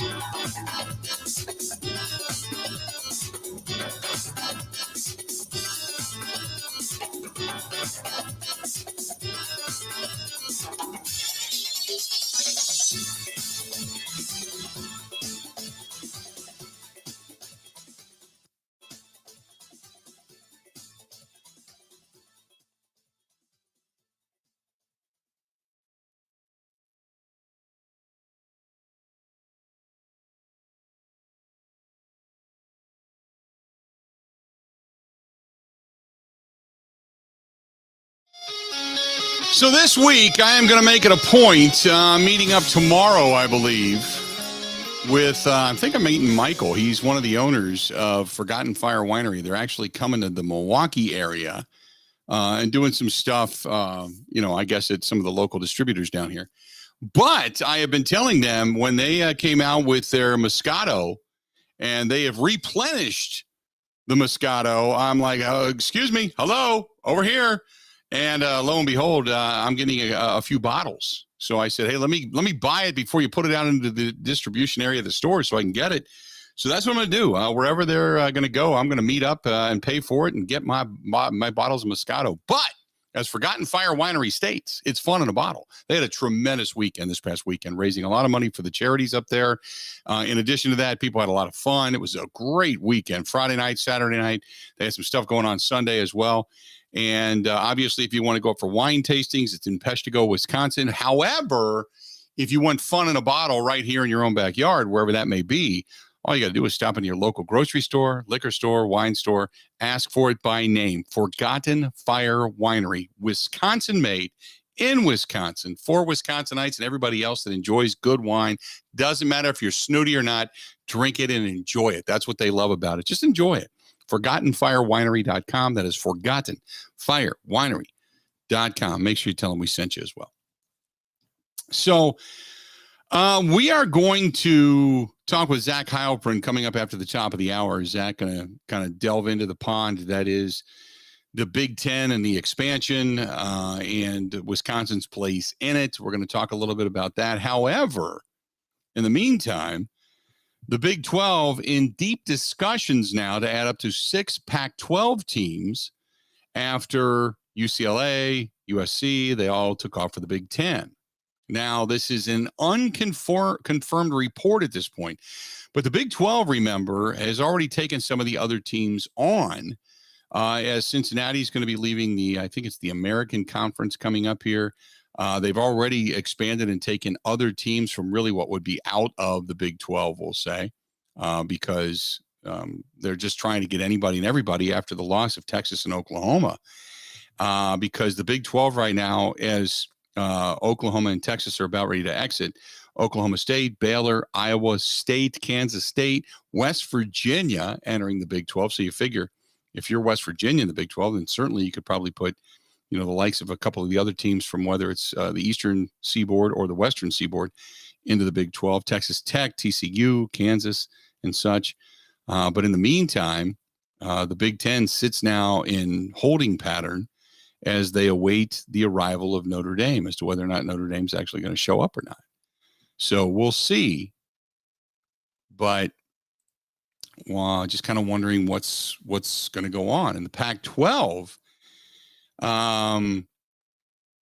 the Pac-12 in the meantime, and their board of directors, they made a statement and said that they met this morning and authorized the conference to immediately begin negotiations for their next media rights agreement. So in other words, what they're doing is they're trying to keep it together.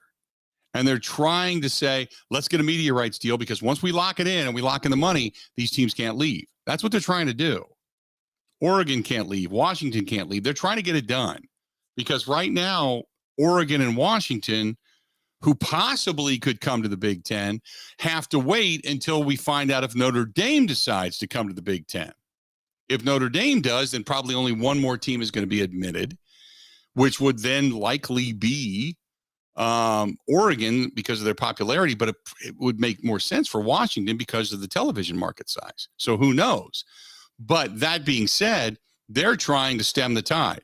And with the Big 12 saying, we're going to go ahead and talk to some of these other teams, that means the Pac-12 is like, whoa, we're going to become the Pac-2 before it's all said and done. These teams are going to be gone. So there you have it. So they're trying to fend this off now to stop the exodus out of the Pac-12. That's what that means. 877-867-1670. 877-867-1670. If you want to hit us up, feel free. But as the world turns in college football and with different teams and different conferences or different teams and different schools deciding to jump, we'll wait and see what happens. JWP says, what does all of this mean for Wisconsin? How much more money is Wisconsin going to garner? And will this ease some of the tuition costs? That's one of the questions always that comes up whenever you hear about teams jumping to another conference or about new conference television packages and such, is what does this ultimately mean for tuition? Because there's a whole lot more people out there when it comes to tuition that are paying to go to school than there are scholarship athletes. I think we can all agree upon that. So what it means, I don't know. I wish I had some kind of a concrete answer for you. I don't know how much money that comes in from the sports entities that then alleviates some of the pain, if you will, of paying for a college education. I don't know. I wish I had an answer for all of that. Ben, with all of these TV rights deals coming up, did you see any ease of your tuition going to Wisconsin? Definitely not. Nope. And my understanding is none of that goes to tuition and the larger student body. Most of it is just used back in the athletic department. Correct. One, to fund other sports, two, to build big boxes at the stadiums and all that stuff. Yeah. What I see, and this is and much of what Ben said is right on the money. What I've always seen is that sports in large institutions, we'll just take Wisconsin for example, but sports they pay for the other sports. They pay for the other extracurriculars. They don't pay the tuition of others. Now, what it does benefit, though, is the influx of students that want to go to that institution because of those sports and or tradition or winning or what have you. They want to wear that logo. They want to wear that jersey. They want to wear that shirt. They want to say they went there. Ben, that's the reason you went to Wisconsin, right? Yeah, it's part of it. I also had a friend who only applied to 4 schools. It was the 4 schools in the 2016 Final Four. So okay, that tells you enough about his intelligence, but also sure, because he saw those teams on that mantle. Right. So there you go. 877-867-1670, 877-867-1670. It does bring in more eyes, if you will, and out-of-state students to come to your institution, which therefore you've got more of a demand, which means you have more people willing to pay, which means you have more wealth to spread, which means ultimately whether it's your tuition does not go up or it goes down or it doesn't accelerate northward, we'll say, as fast as maybe some of the other schools, or they have the ability to offer more because of what it is they have. You know, I don't know the trickle down effect. I don't even claim to know it, but you can just you can surmise that that's the way it is because of the size of campus and how many people can be on board and, you know, how many professors they can have and, you know, obviously the grad assistants and blah, blah, blah. So anyway, I don't think it really affects you much, but I think there is a trickle down effect. Plus, there is something to be said about being on a campus where there's an enthusiasm rather than just walking around saying the biggest enthusiastic thing that you have going on coming up on the weekend would be either one, a party at some house, or you cannot wait for the next Monday to get to your philosophy test, whatever the exam may be. At least you can say, hey, I'm going to the game this weekend and big rival coming up against Minnesota or Ohio State or Michigan or whatever. Okay, at least you have that. 877-867-1670. Sean says, I don't think it affects the students at all, other than to say that they're in the Big Ten playing against the best of the best. It does create a sense of community on campus. Sean says, I'm only 2 years removed from UW. Sean, appreciate it, man. I would pretty much believe you're right. We're going to take a break, take a quick break, come back. Don't forget about our friends at Robert Specialty Meats downtown, not downtown, but on Sunset Drive in Waukesha. Not downtown Waukesha, just on the outskirts. But the Al Capone sausage, which I'm taking a bunch with me when I go on the road, because I got friends that just absolutely love it. And I'm going to take it with me when we go on our vacation coming up this weekend. And stop by for the Al Capone roast, ribs on a stick. So much good stuff from our friends at Robert Specialty Meats. So I'll see Paul Roberts probably coming up here in the next couple of days as we get ready to head southward down to Indiana. But Paul Roberts travels so well, so I highly recommend you getting it. Go to Roberts Specialty Meats, Waukesha.com. That is Roberts Specialty Meats, Waukesha.com. Tell Paul we said hi, and if not, I'll tell him hi for you, because I know I'm going down there either later today or tomorrow for sure. Stay tuned. More of the Bill Michaels Show. It's all coming up next.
Glad to have you back. Coming up here about 10 minutes, going to talk with Zach Heilprin, sports director out in Madison, The Zone, our flagship station. Going to talk with him about Big Ten realignment and such. And also going to talk to him about the Badgers' place in all of this before it's all said and done. A lot of scrambling going on right now. Pac-12 trying to get their next rights deal done before more teams exodus out of the Pac-12. Big 12 trying to garner more teams. At least that's the rumor right now. So we'll wait and see what happens there. In the meantime, you've also got, the Big Ten sitting on in a holding pattern, waiting to find out if you're going to get Notre Dame. Ben, you kind of wonder how long they're going to give Notre Dame to take while you have others that, because if Notre Dame takes too long and a new rights deal is negotiated for the Pac-12, you would then lose out on Notre Dame and most likely lose out on Oregon and Washington, right? Yeah. I mean, at this point, like if I came here and said I had a good sense of what's to come next, I'd be completely lying. But I think there is a lot of truth to that. It's really about what Notre Dame sees as their best path to make the playoff. Because at the end of the day, that's what all this is about. So I would not be concerned. I wouldn't be surprised if they join the conference tomorrow. I also wouldn't be surprised if 5 years from now, they're still independent. Like I have no clue. I think in the article last week in the Bleacher Report probably said it best that I don't think Notre Dame can any longer stand by and just say, we're Notre Dame, we're going to remain independent. I mean, you can, I guess, technically, but monetarily, you begin to fall way behind the likes of those that are in the Big Ten and those that are in the SEC. Right? I mean, they did the breakdown. I think it's like $55 million a year less than what others are getting. I don't think you can. I don't think if you're Notre Dame that you can just sit back and go, no big deal, we're Notre Dame, because you're not going to charge more for tuition and make the money up that way, right? I don't think you can do that. I guess the way I look at it is, haven't they been kind of leaving money on the table for years now anyway? Right. Since they've been independent? Like, yeah, they have a nice NBC contract, but if they had joined the ACC or the Big Ten, they probably could have had a huge piece of that pie, which is a lot more. So I guess I wouldn't put it past them to just continue down this path, because that's what they are.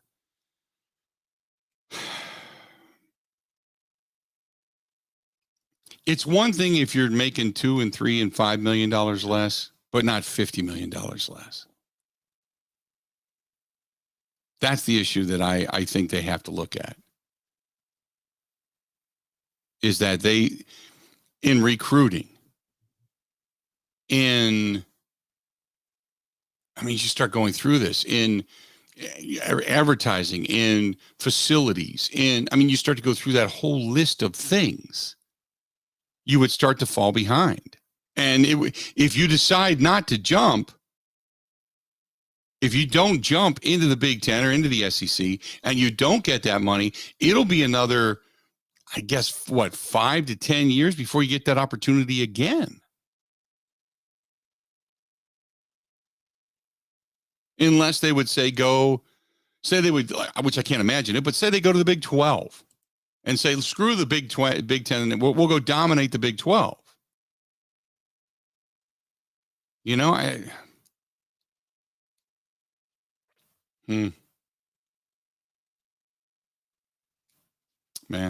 I don't think it's going to happen. I think Notre Dame's going to jump. For the amount of money, I think they're going to jump. That's just me, but I think they're going to jump. 877-867-1670. So anyway, we're going to talk a little bit more about that coming up here in just a few. We're going to talk with Zach Heilprin, sports director with The Zone out in Madison. We'll get his thoughts on all of this and also kind of get the perspective and to Wisconsin's place in it before it's all said and done. We'll get into that discussion coming up here in just a bit. Let's see here. Tom says, Your latest on the air, Forgotten Fire Winery in days, that it's Wisconsin wine made from Wisconsin people. I don't want any part of that wine. Tom, you're crazy. It's great stuff. And by the way, Tom, put it this way. They've kicked the ass of some of those out in California and Napa Valley. Right? Or is it just because just Wisconsin people are crazy? I like that. Oh, you're saying it's made from Wisconsin people. Okay, no, we don't like squeezed Wisconsinites. No, I wouldn't do that. I wouldn't want me either. I wouldn't who would want Bill Michael squeezins in their wine? That ain't happening. Tom, you took it a little too literally. I think you know what I meant. Maybe you're already drinking today, Tom. Maybe it's a carryover from yesterday. Kudos to you if it is.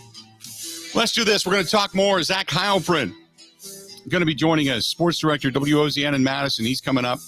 Talk more about the Big Ten, the Pac-12, or the Pac-12, the Big 12, SEC, Notre Dame. Got it all coming up. Stay tuned. We got a hell of a lot more of the Bill Michaels Show. It's all coming up, and it's coming up right after this.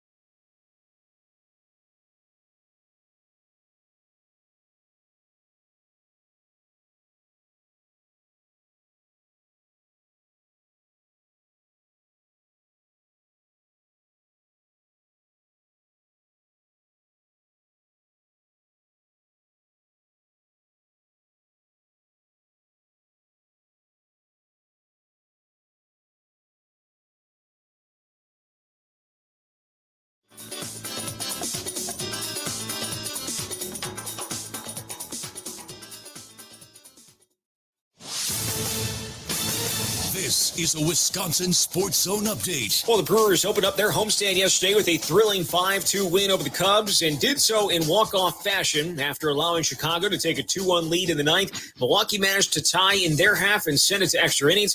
There, Brad Boxberger got out of a bases-loaded jam, and then Victor Caratini drilled a 3-run walk-off homer to center. It came after he had struck out 4 times. Manager Craig Counsell admired his ability to still perform after that kind of rough day. That's why baseball's, you just got to keep going no matter what's going on. Obviously, he wouldn't have his best game, and but he got a chance to win the game and to have a big moment, and keeping yourself in your process and just focusing on having a good at bat and forgetting about what happened, and something good happened. Milwaukee improved to 12 games over 500. Now sit 3 games up on the Cardinals for first place in the NL Central. Host the Cubs again tonight at American Family Field. Turning to the Bucks, they're bringing back Serge Ibaka on a 1-year deal. The team also announced their summer league roster that includes first-round pick Marjan Beauchamp and second-round pick Hugo Basson. They're going to get their summer league started in Las Vegas this Friday against Brooklyn. Where can you learn the skills to take care of yourself and your family? An apprenticeship in construction. Imagine earning money while you learn and getting paid to go to class. And graduating without big college debt. You can explore 11 different trades. To get started as an apprentice, visit buildyourcareerwi.org or search for ABC of Wisconsin online. Well, the Packers just 3 weeks away from reporting for training camp. They'll arrive on the 26th, have their first of 12 practices open to the public on the 27th. Annual family night at Lambeau Field set for August 5th, and the preseason opener at San Francisco August 12th. With this Wisconsin Sports Zone Network update, I'm Zach Heilprin.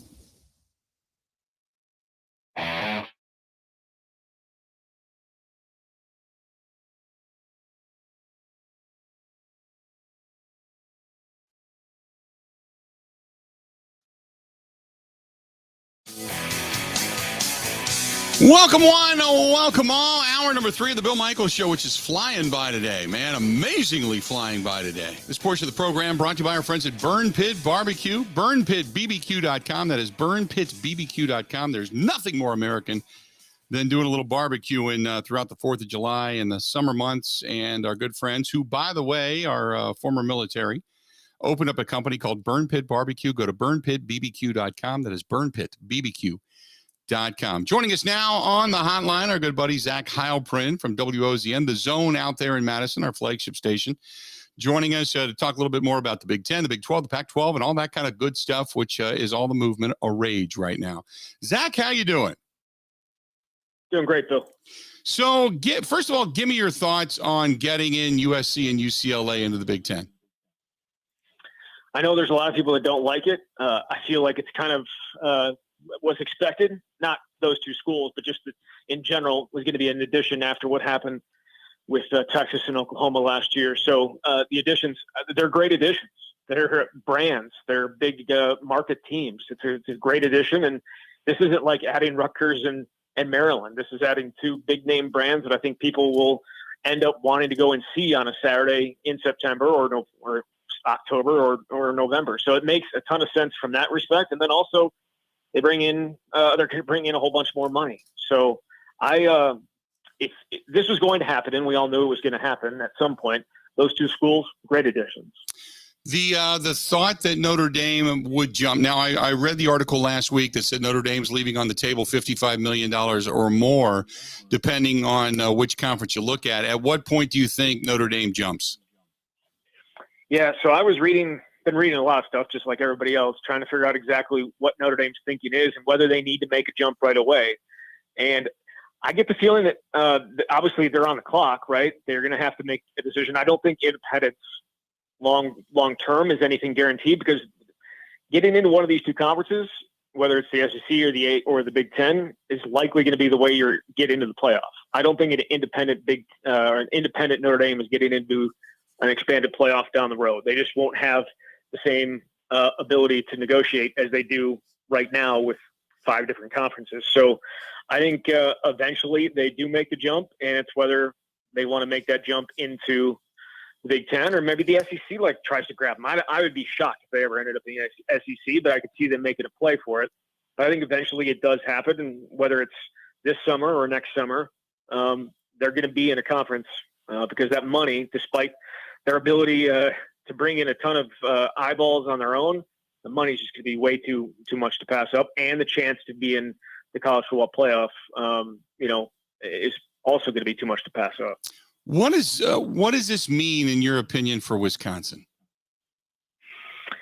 I honestly don't think it means a ton other than more money, because you're looking at, this deal was going to be $1 billion, right? Like $1 billion per year. So with 16 teams, that would be like $60-something million per year. But I don't think it's going to be $1 billion anymore, because with those two teams in there, I think it's going to increase even more. So there's some projections eventually each team could be getting close to $100 million a year. That's insane money. And I know there's a lot of people traditionalists that want to keep college football the way in, but that just isn't going to be the case. These last 15 years, last 20 years have really shown that. So I think you go all in and you get the money. And for Wisconsin, you're getting. I don't necessarily think like it impacts you significantly if it's UCLA and USC. It opens up more things for you. Me and Ben kind of talked about this last week on our show, and the idea of getting more exposure out west. I think they're going to be able to recruit better out west. I don't know how big of an impact it's going to be, but it's certainly not going to be a negative for them. And bringing in UCLA and USC into the mix, I don't necessarily think it makes it any more difficult in my mind to potentially win a Big Ten championship. You're competing with Michigan and Ohio State and all those other teams anyways. What's USC added into that, even one with Lincoln Riley and the talent that they're able to bring in. So I think it's really good for Wisconsin. That's it. And I say that saying you're willing to accept all the bad stuff that comes with the quote unquote bad stuff that comes with this expansion and realignment and all that good stuff that people really are upset about in college football. But if you accept it, there's nothing but positive things I think that can come out of this for Wisconsin. The argument that I got over the weekend was, how can you pay coaches? How can you pay assistant coaches more at a state school than you're paying your local legislators? And I understand that sentiment. But with all of this, with all of this money, yeah, right.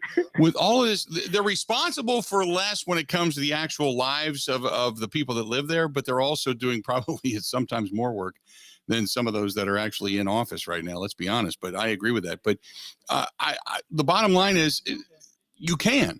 I know it doesn't justify it to a certain extent, but it's because you can.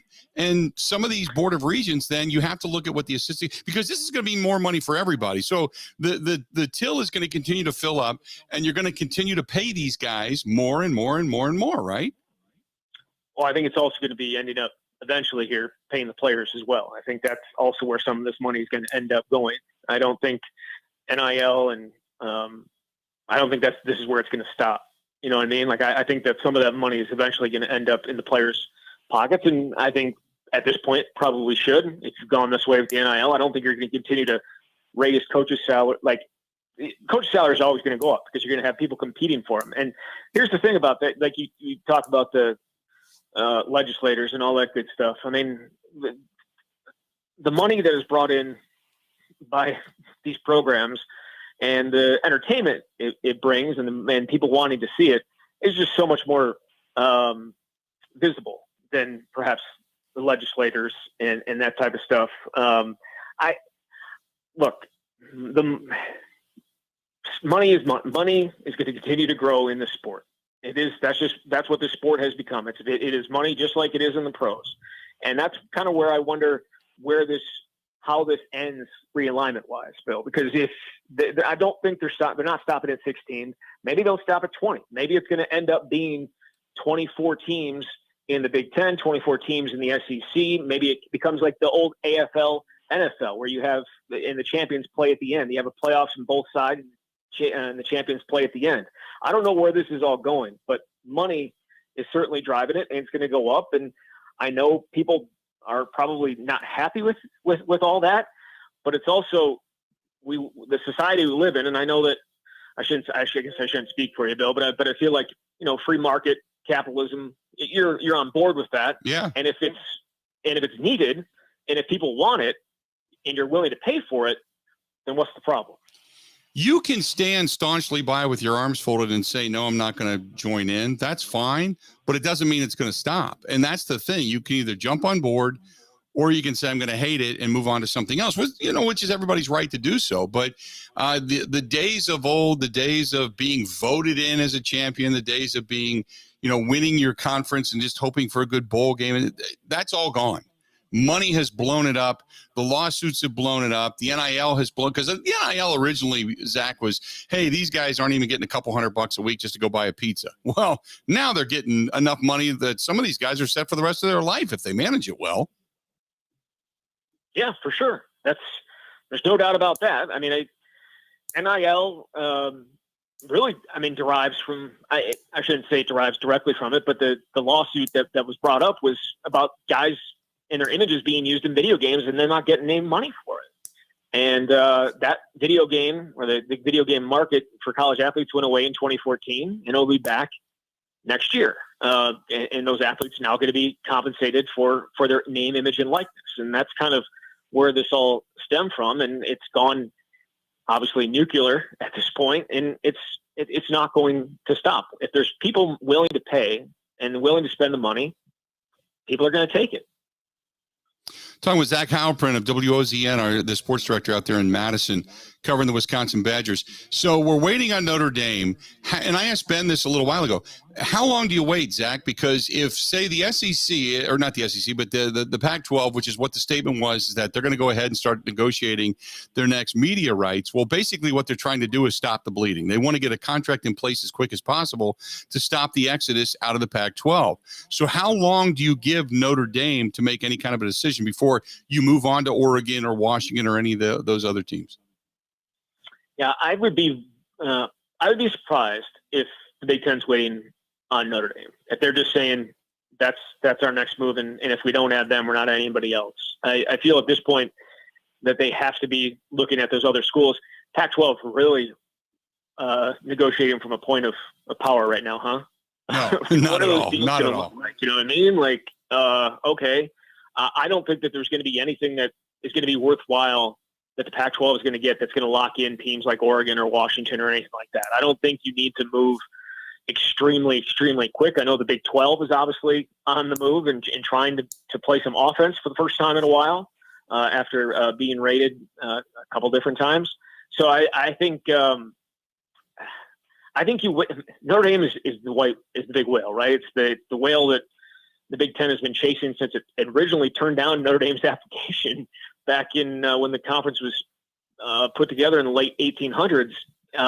They've been chasing it since, and I think this is going to be their best chance at getting it.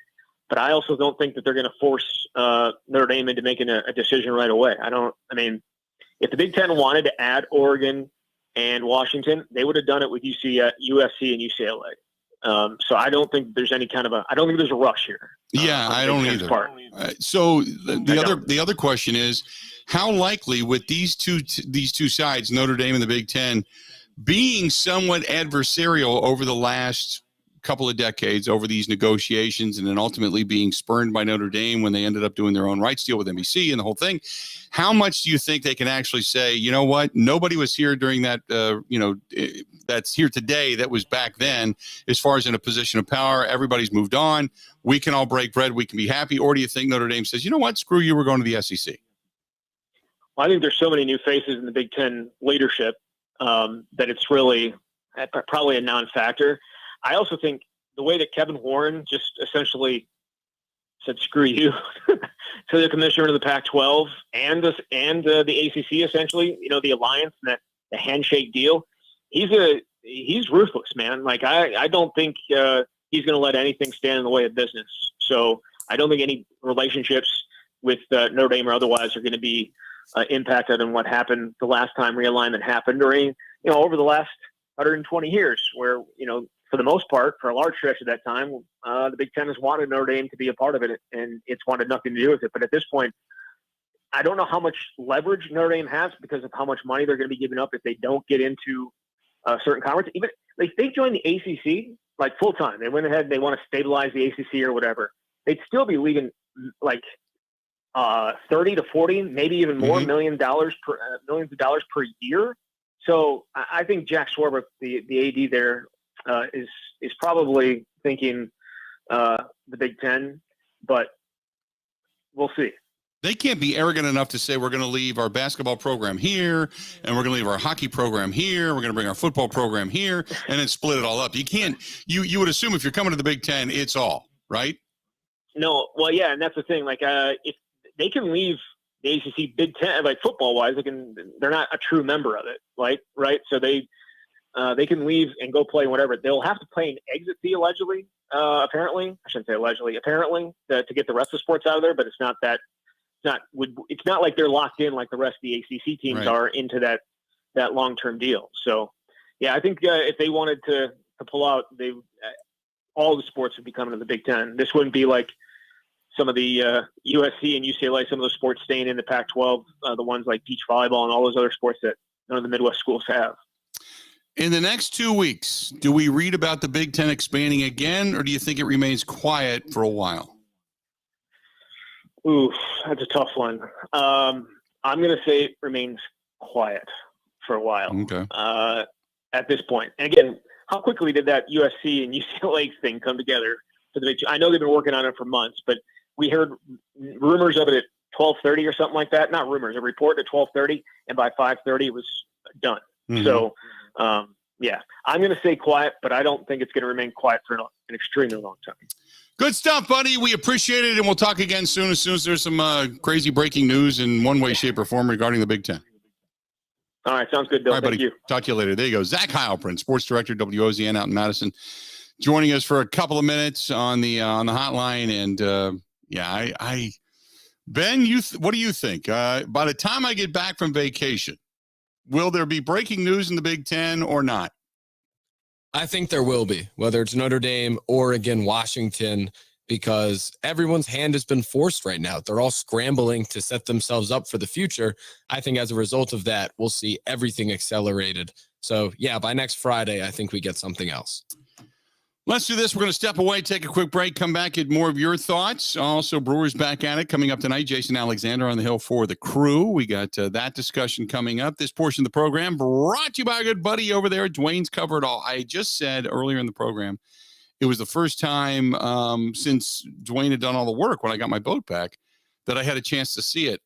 He put down the new floor in my boat, custom cut it, put snaps in, and it's not a carpet, but it is this vinyl, this porous vinyl with like a rubber, soft, spongy material underneath. It snaps down.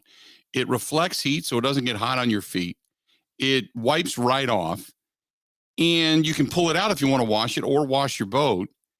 But the job he did is amazing. I mean, just flat out amazing. The Bimini top is unbelievable. As a matter of fact, I had two people ask me, like, who did that? Because it looks brand new. I said, it is. And the sleeve he made for it, just the job he's done is amazing. And if you are looking for whether it's a boat cover, upholstery fix, maybe you've got some chairs for your office, for your home, whatever it happens to be, he can do it. I mean, it's absolutely fantastic. Check out Dwayne's, DUANES, Dwayne'sCoverItAll.com. That's Dwayne'sCoverItAll.com. Or go to 715-870-2119, 715-870-2119, 875 or 715-870-2119. That's Dwayne's Cover It All. You know what, Jason, over on the Bud Light live stream, I'll get to your statement because I think that's rather interesting. I'll get to that coming up next. Stay tuned. We got a lot more of the Bill Michaels Show next. Covering Wisconsin sports like a blanket. This is the Bill Michaels Show on the Wisconsin Sports Zone Radio Network. If you're in or near Humboldt, Wisconsin, check out a family success story with a good old-fashioned farm store. Go to ScholzeFamilyBeef.com. That's ScholzeFamilyBeef.com.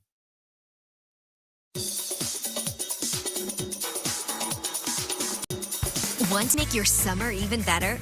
Potawatomi Hotel and Casino has 500,000 ways, like winning your share of $500,000 in cash and prizes. Over 100 winners every Thursday. For your chance to win, just play with your club card July 1st through the 28th. So go ahead, book that beach vacation, that up-north cottage getaway, or make it a staycation to remember. Your summer just got even better. Only at Potawatomi.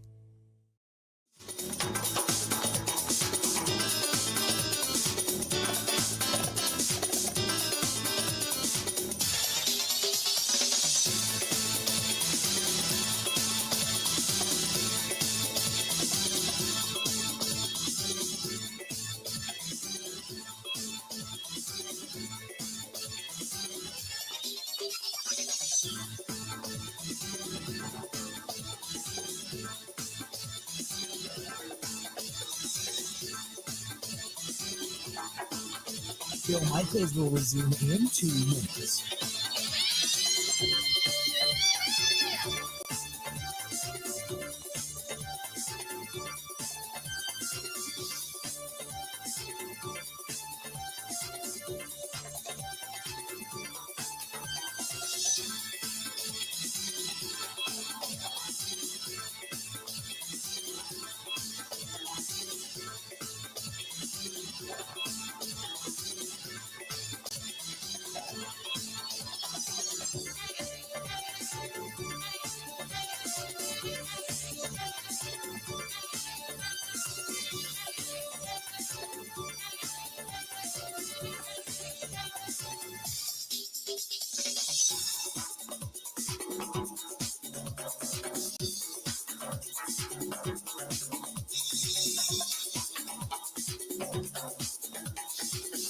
Bill Michaels will resume in 1 minute.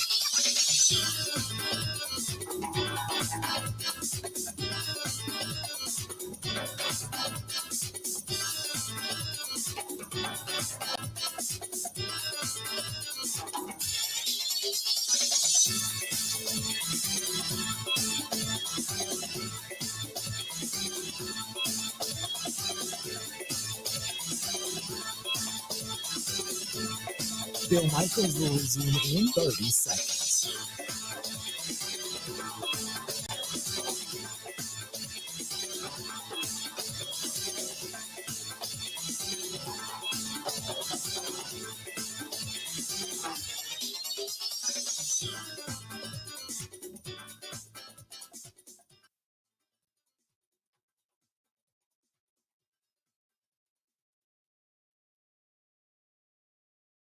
When I think of Lord alive, my head down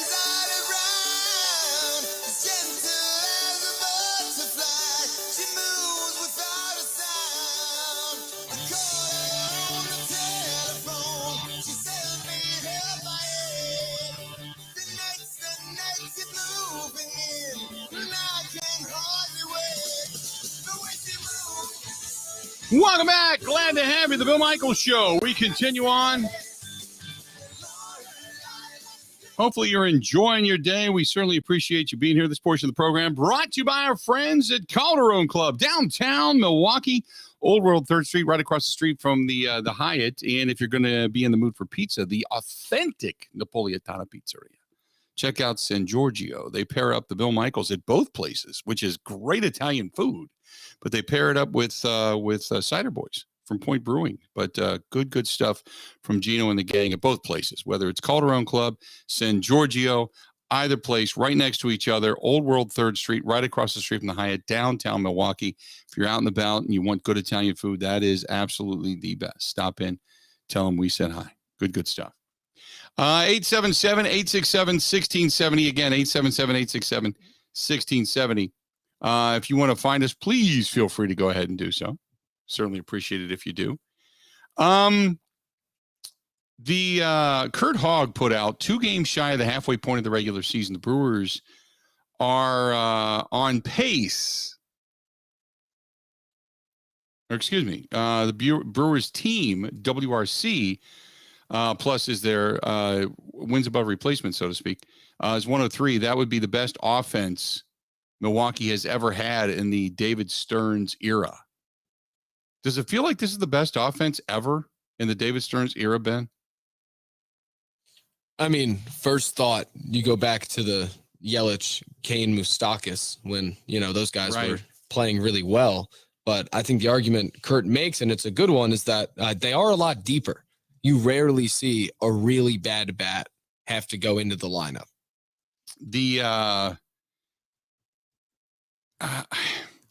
What you remember is, when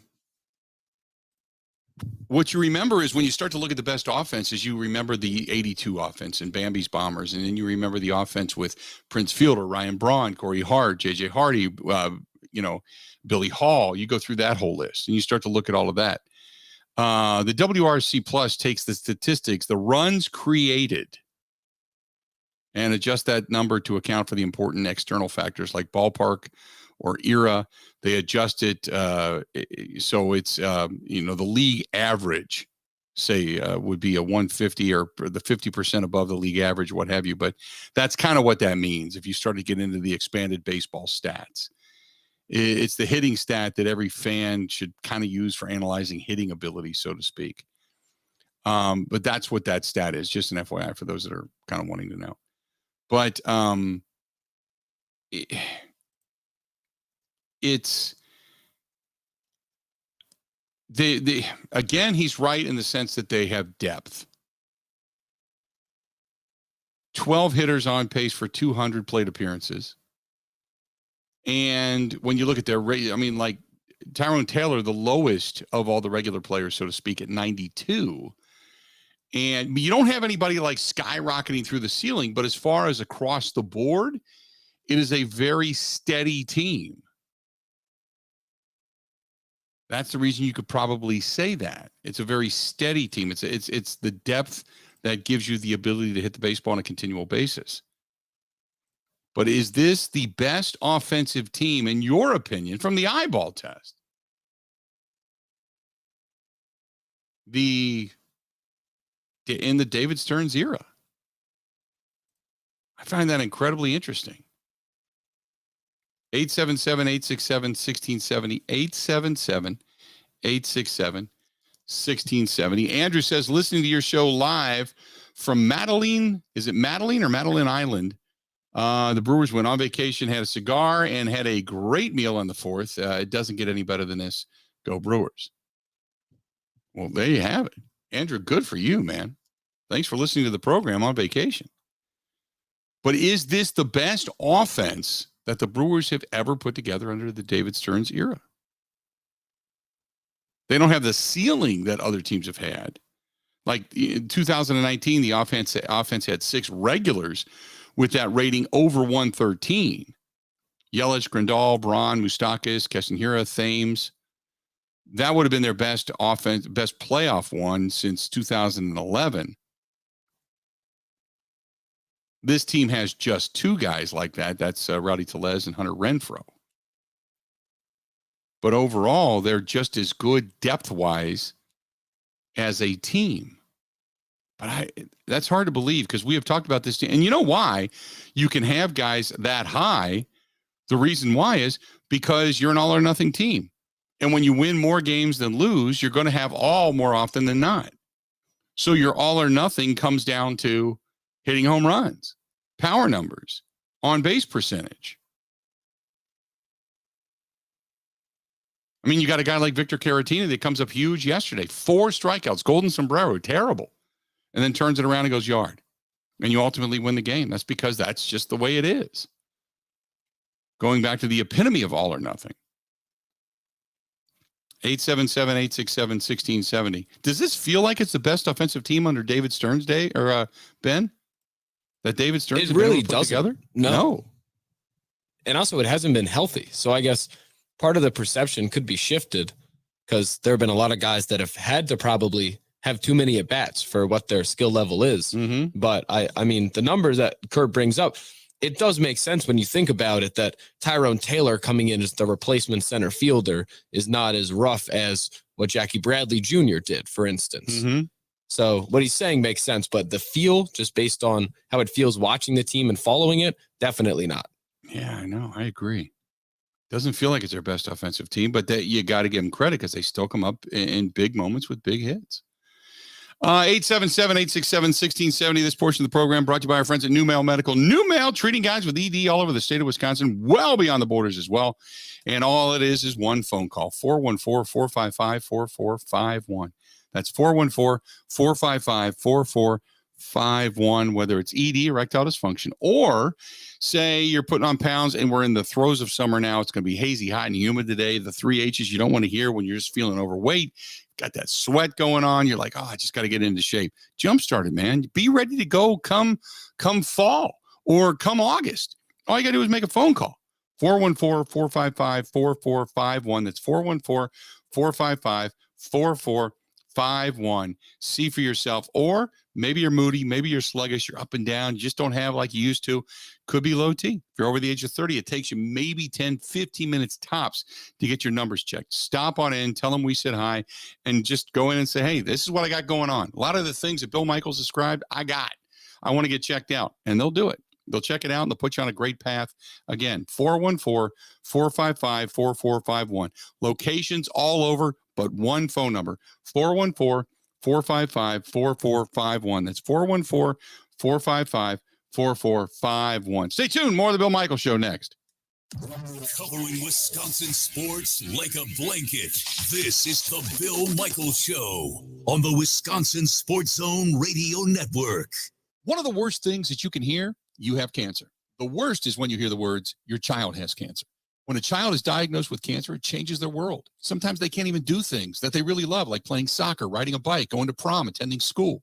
Children with cancer spend a lot of time away from others. Time in the hospital, treatments, tired, nauseous, and they feel isolated. That's where Special Spaces Wisconsin steps in. They provide these children with a special space where they can not only sleep, but they can play, they can heal, they can spend time away from the challenges of their illness. It's a customized bedroom designed just for them. How about a princess castle or a pirate ship or a sports-themed bedroom? They transform that child's existing bedroom into a place that only he or she can imagine. A place for them just to be a kid. This effort is done with teams of dedicated volunteers and sponsors, just like our friends from Pella Windows and Doors of Wisconsin and all the community partners. If you'd like to find out more or to donate, go to specialspaces.org. That is specialspaces.org.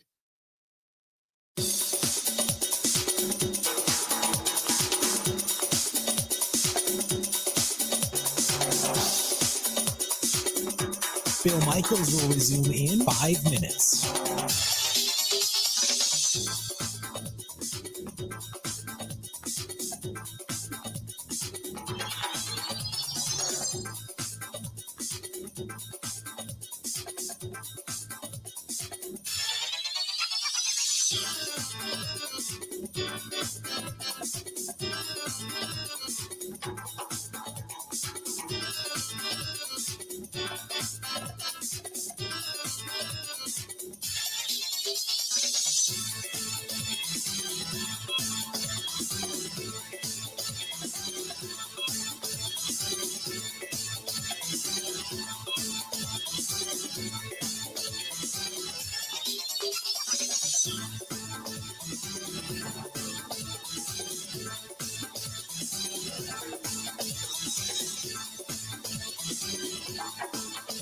Bill Michaels will resume in 4 minutes.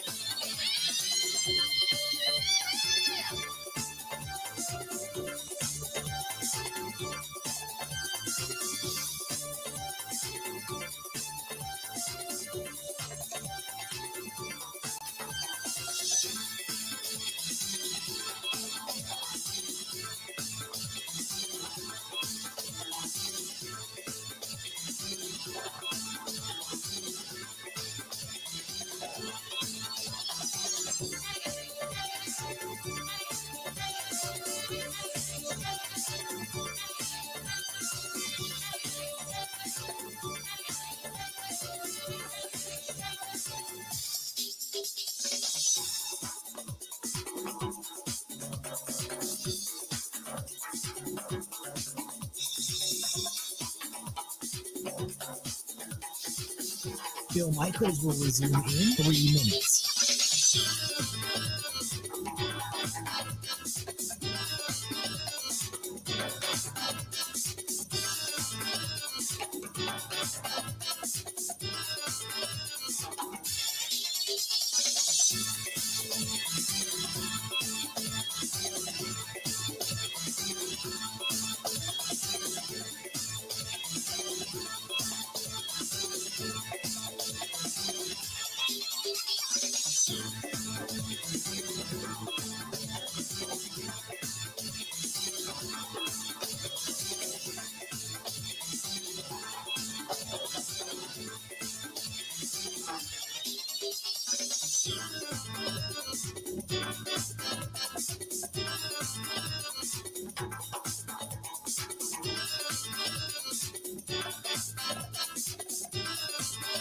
Bill Michaels will resume in 2 minutes.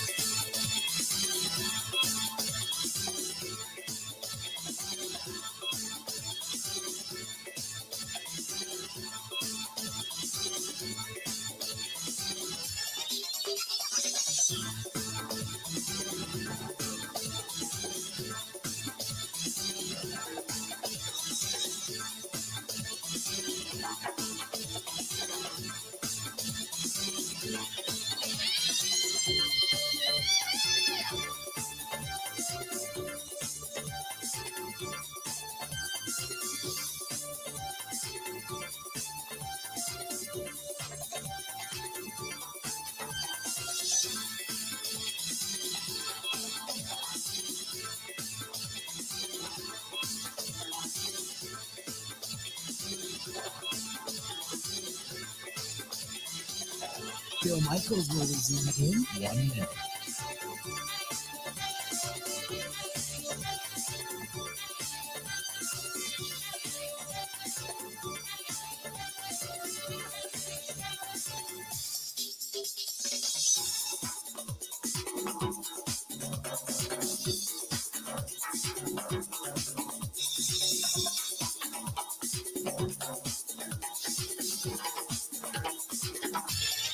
Bill Michaels will resume in 30 seconds.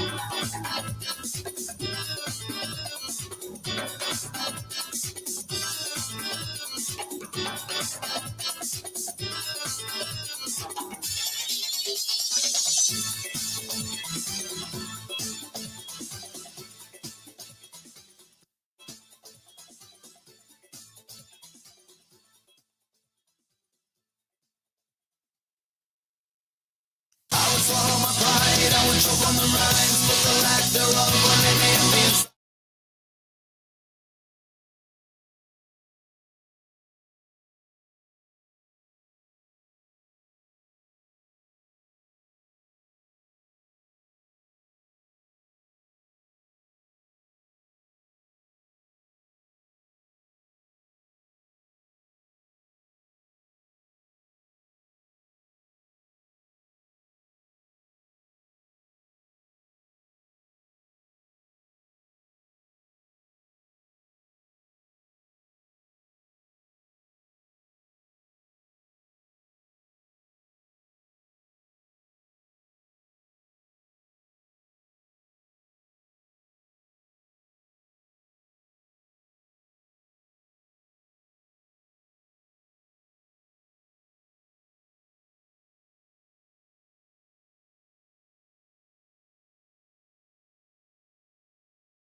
So I get it that you're not happy with the batting average of these Brewers, but overall OPS puts them right there with everybody else, and they're hitting home runs. They're driving in runs, and they were one of the worst teams in Major League Baseball when it came to strikeouts. Now they have the 5th most, but that's declined somewhat for a while now. The area where they do not excel is getting on base consistently via the walk. Well, I take that back. They actually excel consistently getting a walk because they're 6th right now in Major League Baseball in taking walks, which is the reason their on base percentage is a little bit better. It's 316 overall. So a team 237 batting average. They're 80 points better when it comes to on base percentage, just about when it comes to 316 on base percentage, slugging percentage of 415, and a 731 OPS puts them in the top 10. It's not terrible. I mean, you wouldn't guess that they'd be in the top 10 in OPS, Ben, when you look at this team and the way they hit and the way they leave runners in scoring position and such. And obviously our last caller says, look at their team batting average, which is terrible. It's 22nd in the league. So you'd think naturally they wouldn't be that good of a team, but the OPS speaks for itself. Yeah, I would like to see what the splits are when you look at their OPS against Cincinnati, Pittsburgh, and Chicago, and then against the rest of the MLB. Right. That's what you were talking about earlier. It's like you have to play them. So if you're going to beat up on them, then so be it. But yeah, I mean, all those like 13-run outbursts where everyone gets a hit, I'm sure helps a lot. But I'm with you. It's weird. I definitely wouldn't think it's the best under Stearns, but. Right. 877-867-1670, 877-867-1670. You want to hit us up, feel free to go ahead and do so again, 877-867-1670. By the way, their batting average at home versus on the road. Somebody just asked me that in an email. This was Mark, who said, what do they hit at Miller? Or he's got Miller Park over on the road. They hit 235 at home. 235 at home. Now, their away games batting average, they hit, you would figure be better, but it's not. They hit 238 on the road, which is not huge, but you'd figure they'd have better numbers at home than they would on the road. Now their home runs on the road, they've hit 64 homers on the road, where at home they have hit 50. Isn't that weird? 50 home runs at home. More home runs on the road. Interesting. Let's do this. We're going to step away, take a quick break, come back. A lot more of the Bill Michaels Show yet to get to. Hang in there. We'll be back right after this. Ready? This is the Bill Michaels Show on the Wisconsin Sports Zone Radio Network.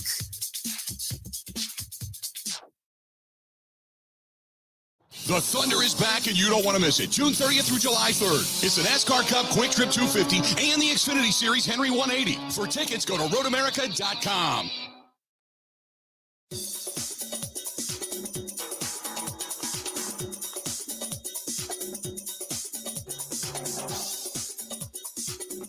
Bill Michaels will resume in 3 minutes.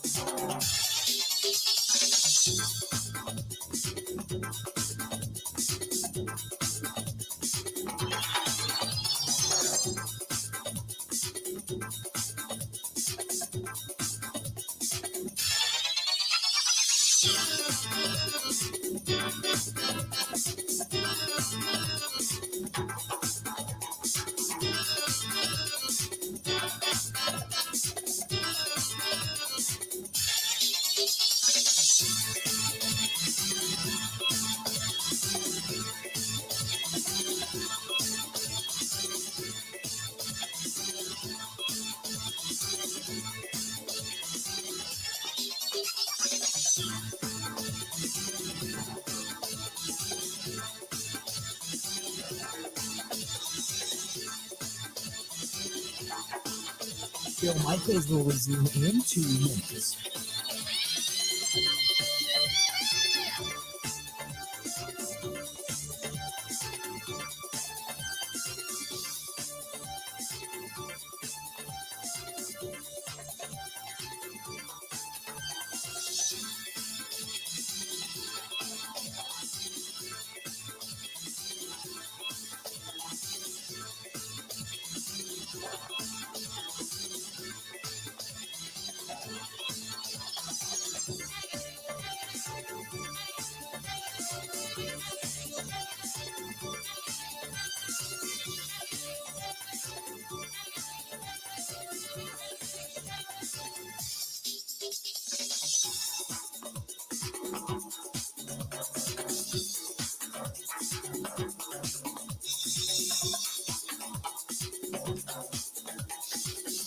Bill Michaels will resume in 1 minute.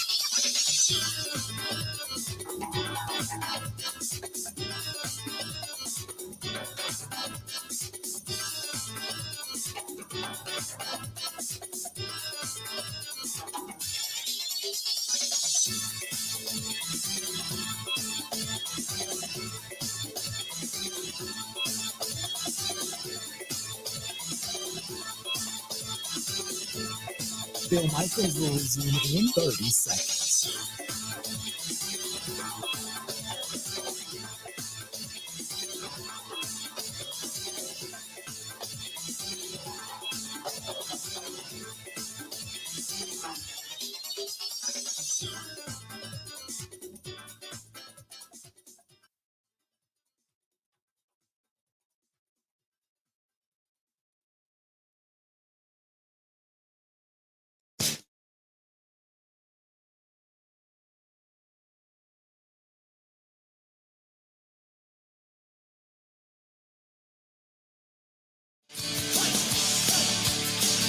Welcome back.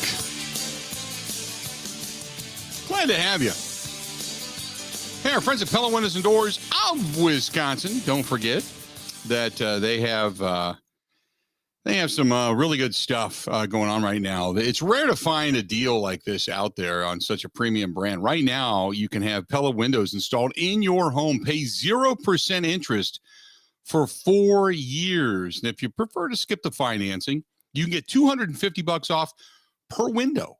And if you're upgrading right now to Pella's innovative Easy Slide windows, you can take $400 off per window. $400 off per window. How about that? You don't have to miss out. Listen, 0% financing 4 years on Pella Windows and Doors of Wisconsin.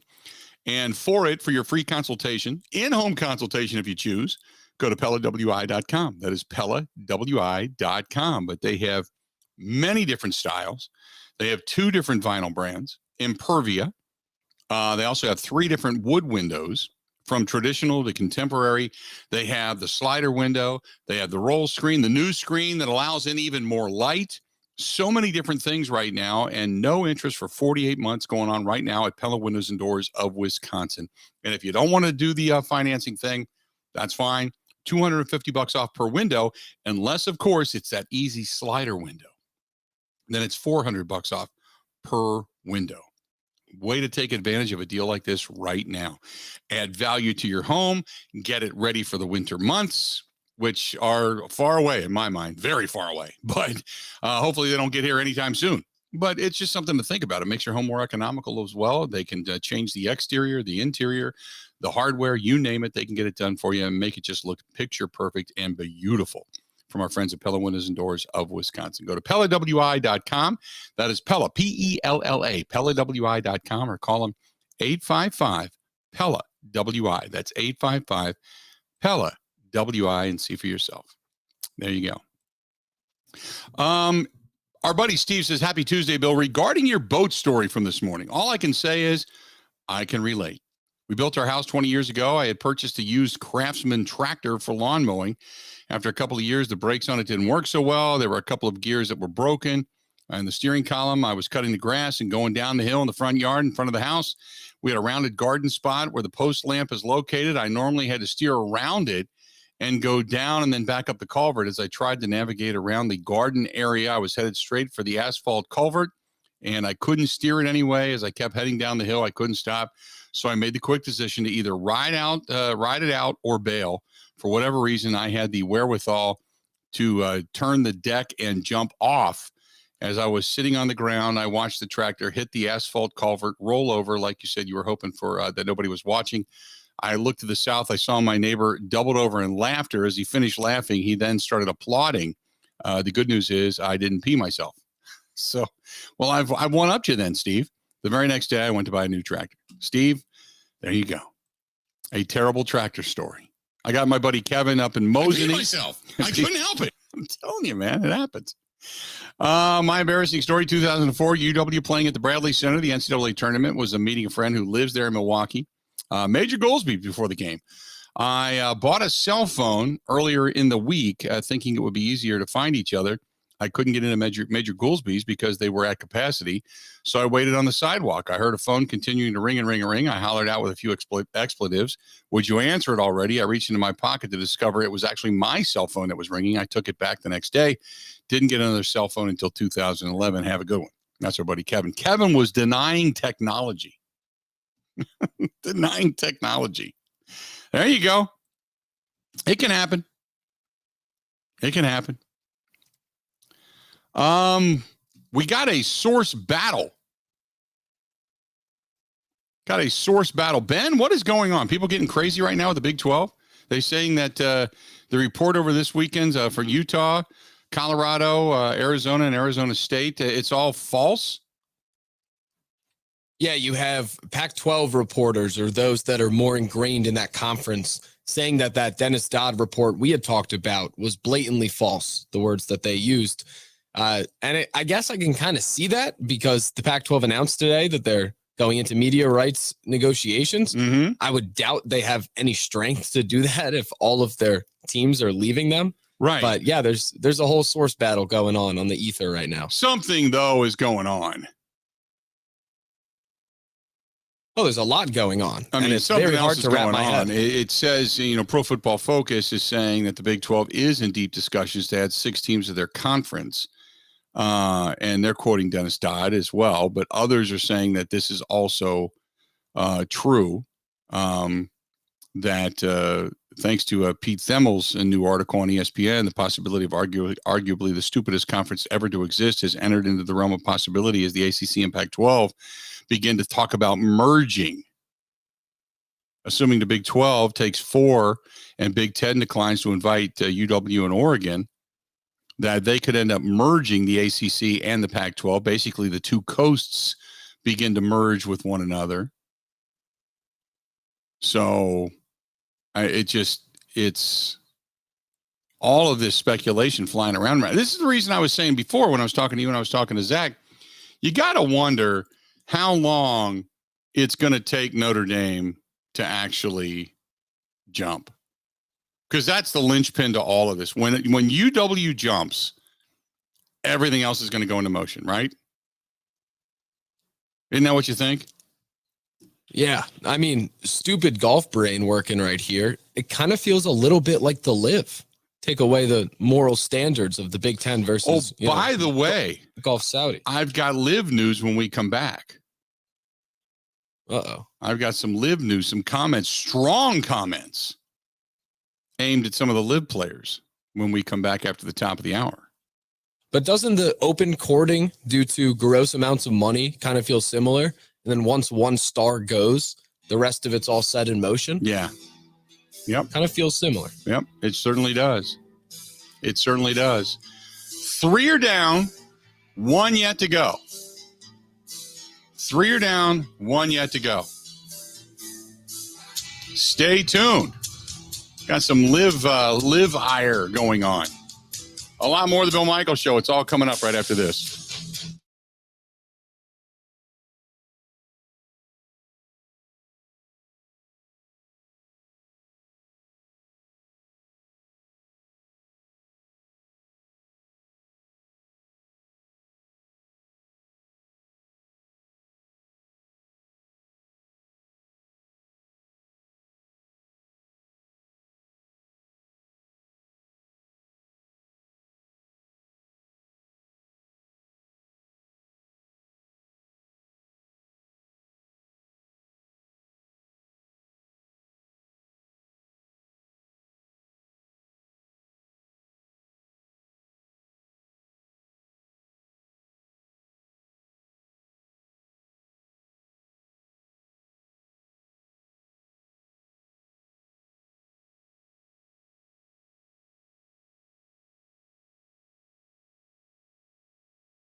Happened and something good happened. Milwaukee improved to 12 games over 500. Now sit 3 games up on the Cardinals for first place in the NL Central. Host the Cubs again tonight at American Family Field. Turning to the Bucks, they're bringing back Serge Ibaka on a 1-year deal. The team also announced their summer league roster that includes first-round pick Marjon Beauchamp and second-round pick Hugo Basson. They're going to get their summer league started in Las Vegas this Friday against Brooklyn.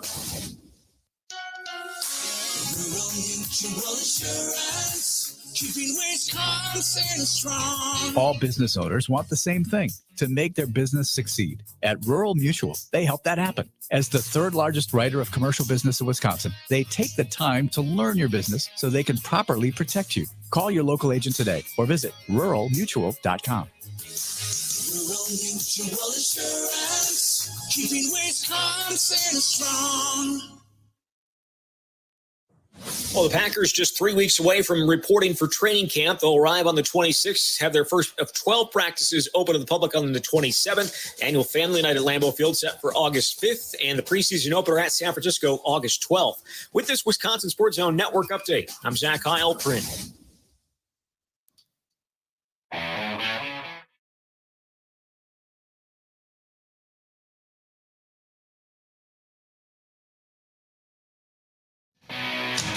Hour number 4 on this Tuesday edition, coming out of the holiday, Bill Michaels Show. Always recommend you go to Spotify, Apple iTunes, Google Podcasts, take a listen. You can find it all, thebillmichaels.com. That's thebillmichaels.com. I'm Bill Michaels, Ben Kenny producing the program as well. Some rather poignant conversation and comments aimed at those players on the Live Tour, which were rather interesting. Billy Horschel, who said he's just done. He's not going to hold his tongue anymore after the recent spate of statements from those Live players. He had this to say, because he's a guy that won the Memorial back in June, and he's been kind of quiet. He just has basically stated that, hey, those Live guys, whatever they do, that has no bearing upon me. But when some of them spoke out and went off on the PGA, he just said, okay, I can't hold my tongue anymore. You dudes are liars. Here's what he had to say. There's a lot of guys that are hypocrites, that aren't telling the truth, that are lying about some things that I can't stand to sit here anymore and be diplomatic about it, as I have been in the past. I don't fault anyone for going to play the Live Tour. I don't have any ill will for anyone going to play the Live Tour. I have ill will towards the comments that they've made. Comments saying that Jay Monahan doesn't listen to the PGA Tour. The PGA Tour doesn't listen to us. Jay Monahan and everyone at headquarters is the PGA Tour. They work tirelessly for us to reap the financial rewards and have all the opportunities we have. At the same time, I am one of 200 plus members of the PGA Tour. I am the PGA Tour, just as 2 other 100 members of PGA Tour. So when you're taking shots at the PGA Tour, and Jay Monahan, you're just not taking shots at them, you're taking shots at us. And to say that they don't listen is a complete farce. It really is. They can't listen. If they listen to everything every 200 plus players on the PGA Tour said, our tour would be a complete mess. We wouldn't even have a tour. And so it's ridiculous to hear some of these comments some of these guys made saying, well, this allows me to play less tournaments. I've played 30, 35 weeks a year. No one's forced you to play that many events. The PGA Tour says 15 events minimum. All you have to do is play 15 events. If you keep your card in those 15 events, then that's fine. You don't have to play. If you want to play it better or you want to play more so you get a chance to win the FedEx Cup, so be it. So be it. No one's made you play that first playoff event to miss family obligations. No one has. We're independent contractors. We do sign a contract with the PGA Tour that requires us to meet certain requirements of the PGA Tour. But we have the opportunity to make our schedule. So to say that we have to play X amount of events and they don't have time off, no one makes you. I'm on the road for 5 weeks. I've not seen my family for 3 weeks. I haven't seen them for 3 weeks. The last 3 weeks wasn't U.S. Open. Didn't see them in Germany. I stayed over here for London for a week. I'm not seeing them this week. I'm not seeing them that week for next week. So 5 weeks. But that's what my wife and I decided. That's what, when we laid our schedule out It just worked that way. I made that decision to not see my wife and kids for 5 weeks. Am I crying about it? No, I understand. I'm living my dream, trying to play golf professionally and support my family financially. And so I'm just tired of these comments. Like, go play your live tour and forget about the PGA Tour. You didn't want to support the PGA Tour going forward. Don't tell me you're going to play live when they go to 14 events and then go play 15 events on a PGA Tour and play in 29. That's not a smaller schedule. You're not. So he goes on basically to say, look, you're a liar. They require us to play 15 events. That's it. Don't talk about 35 and 40 events. You play as much as you want or as little as you want within the requirements of what the PGA sets. That's it. And if you choose to be away from your family, you choose. Otherwise, you play in different tournaments. And for those that say this is almost like, this determining factor that the PGA says, this is what you must do. You have to do this. You have to be away from your family. He said, it's a lie. We make up our own schedule. It's a lie. And this is a guy that's been pretty soft-spoken. I mean, he has been kind of Switzerland to this point. And then to speak out, which so Ben, I didn't have a problem with what he said. And while he wasn't necessarily ripping the guys from the live tour, he said, basically, don't lie about it. At least if you want to go there, go, but don't lie about the PGA on the way out the door. Right. Oh, exactly. And I have no life. I watched the whole press conference he's talking about with Pat Perez, Brooks Koepka, Patrick Reed. I mean, they're out there complaining about how the PGA Tour won't listen to them. It's like, first of all, part of the reason it won't listen to you is because they don't respect you and they don't respect what you say, because 1/3 of you are cheaters. The other talks all the time about how he doesn't care. And the third just, isn't really a needle mover, if you will. Mm-hmm. But yeah, I mean, Billy Horschel's completely right. Like, all these guys are acting like they're victims, that they have to play all this golf, yet they easily have the choice to not do it. They don't have to go play 30 weeks a year. And I find a little irony in the fact of, I can set my own schedule with live. I don't have to play as much. It's like, can you imagine what the Saudis will do if you start not showing up to their events?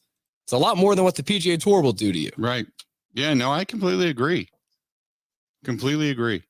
877-867-1670, 877-867-1670. You want to hit us up, feel free to go ahead and do so. 877-867-1670. So some of the news and notes coming out of the live tour, where it's kind of like, here we go again. It's still sniping back and forth. And one of the guys that basically has been Switzerland now says, I'm not going to keep my mouth shut any longer. You guys need to stop. You're ripping us. You're ripping the tour. Just go. If you chose to go, go. Go. In the meantime, see if you agree with this. Rich Eisen just put out that the Big Ten needs to snap up Stanford and Cal immediately, because the Big 12, whether you believe it or not, is in discussions with 6 of the teams coming out of the Pac-12. And Eisen feels that the 2 that would fit the best for the Big Ten would be Stanford and Cal, and not Oregon and Washington. Would you think that Stanford and Cal would be a better fit for the Big Ten? Stanford does make a lot of sense. Yes, they do. Television I don't really market, understand how it success. works with, Do you know how it works with UCLA and leaving the Cal school district thing with the UC schools? Good question. I don't know. But there was also talk of the Pac-12 forcing, like, you have Oregon and Oregon State, Washington State, forcing those pairs to stick together to try to throw a wrench into all of it. Mm-hmm. But yeah, I mean, Stanford definitely fits the bill they've had a lot of success in the last 20 years. Academically, they're obviously up there. They are the brand. Right. Yeah. Yeah. But that's who he feels would be the best fit for the Big Ten. I've said, I think the Big Ten should go after Temple. They need more Philly people represented.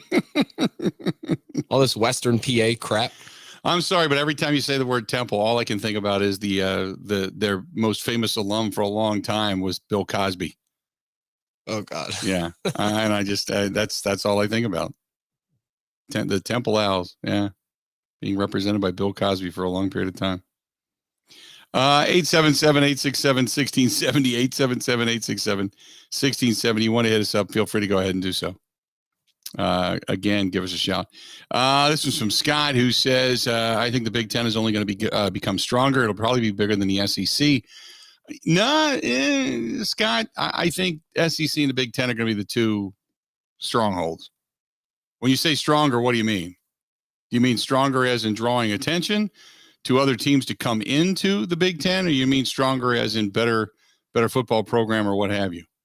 Because SEC's got some football powerhouses down there. Don't think just because you're stronger by addition. You're stronger by addition monetarily, and it will make it better. Don't get me wrong, but I'm not going to just poo-poo the SEC because they've had a lot of success in the last couple of decades. A lot of success. This one's from Trevor, who says, I think Oregon and Stanford make the most sense. Oregon, obviously, with their history and their flash, bringing in the younger audience, and Stanford bringing in a long storied program. Joe V says, why would you bring in Cal just because of Aaron Rodgers? No, Cal would be another prominent college to be able to come into that if indeed they did. I probably would go back to the last statement probably before that to say if you're going to bring in two that you could handpick, the Oregon, and for the reasons stated, would be not a bad choice. Just because of the flash that comes with the youth side of things and the uniforms and the success that they've had and the kind of the high flying, if you want to call it that, offense, the up and down track shoes type of offense that they bring to the table. And then obviously Stanford because of the Stanford money, Stanford because of the Stanford history, Stanford because of the television market, all of that probably makes a lot more sense. I would agree with that. What else do we have here? This is from Pat. Pat says, hey, unit, love the program. How many of these conferences will actually be left by the time it's all said and done? That's a great question. That's a great question. Wow. So I can't, you got to figure, okay, we know the Big Ten and the SEC. The Big 12's now on the offensive. The Pac-12's being rated, and the ACC's just kind of hanging there. Right? You would assume if you go to these two major conferences, one would be the SEC and the other one would be the Big Ten, that the Pac-12 and the ACC and the Big 12, they would be then split apart if it goes that way. Otherwise, with the report saying that the ACC could join forces with the Pac-12 and take up both coasts, you would have four. You would have the SEC, the Big 10, the Big 12 if they stay strong, and then you've got the Pac-12 and the ACC. And that would culminate to just another conference. So you would go from the Big 5 to the Big 4, and then eventually one or both would be consumed outside looking in, because we would know that the SEC and the Big 10 are the two most powerful. So Corey says, do you think any of the teams in the Big 10 will jump to another conference? I doubt it. And the reason why, Corey, is for the obvious reason, money. This is not about wins and losses. Make no mistake about it. This is not about Indiana going 0 for last year and wanting to find a different conference to go to because they can't win in the Big 10. No, this is about Indiana going 0 for 9 and still getting $80 million. Where else can you be winless and still collect $80 million? You're not going to get that in the ACC. You're not going to get that in the Mountain West. You're not going to get that in the American Conference. You're not going to get that anywhere. You're going to get it in the Big 10 or the SEC, period. Judge Smiles' burner account says if Notre Dame says yes, then you bring in Washington, Oregon, and Stanford. That would be your next 4 in. That I agree with. Which is part of the reason that you're really hoping sooner rather than later that Notre Dame decides to say, you know what, we're going to jump. We're going to jump. Because you assume it's going to happen at some point. Sterling says, as a Notre Dame alum, I want to see Notre Dame remain an independent, although I know the almighty dollar speaks loudest. But it usually doesn't speak loudest to Notre Dame. It speaks loudest. The reason Notre Dame wanted to be independent was because of the money and because of their stature, because they wanted to be in prime time, or at least in front of people's eyes more often than every other team out there, which is the reason they did the deal with NBC. They take less money to be in the forefront because then ultimately you can garner more money. That's the reason they did this. So don't act like Notre Dame stayed independent because they didn't want the money. They stayed independent because they wanted the money, because they wanted their own advertising dollar. They wanted their own network to be able to advertise themselves on a continuous basis, because they see more money in the back end through marketing and all of that kind of stuff. And they get a large portion of influx when it comes to people that want to go to Notre Dame on the academic side. So let's not act like Notre Dame is above the fray. Notre Dame is in the mud with everybody else. They walked the Big Ten to the altar only to do a better deal with NBC, and then, which is fine, and then said no, because you always knew that if you're the Big Ten, you always knew that was a true possibility when you were dealing with them to begin with, that they would end up doing that, and they did. But now the money has become so disproportionate that Notre Dame can no longer look at NBC and just say, no big deal. Because NBC's not going to give them $100 million a year. 877-867-1670, 877-867-1670. And Andrew over on the Bud Light live stream watching the program says, thank God Wisconsin isn't a part of the realignment and is safe in the Big Ten. Just sit back and watch everything else play out. The madness. This portion of the program brought to you by our good friends over there at Cunis RV. Go to cunisrv.com. The debut of the big unit cruiser. Good stuff over the weekend. Always enjoy working with the people at Cunis RV. Go to Cunis, Kunes, cunisrv.com. That is cunisrv.com. They are Wisconsin's fastest growing RV dealer. Didn't matter what kind. Jayco, Winnebago, Dutchman, Forest River, I can go on and on. They service and sell all different brands, and they continue to grow in dealerships all throughout the great state of Wisconsin and just beyond the borders as well. They have big buying power. They have big service power. They can take care of you. They even have consignment power. So check out our friends at Cunis, Kunes, cunisrv.com. That is cunisrv.com. Stay tuned. More of the Bill Michaels Show up next. This is the Bill Michaels Show on the Wisconsin Sports Zone.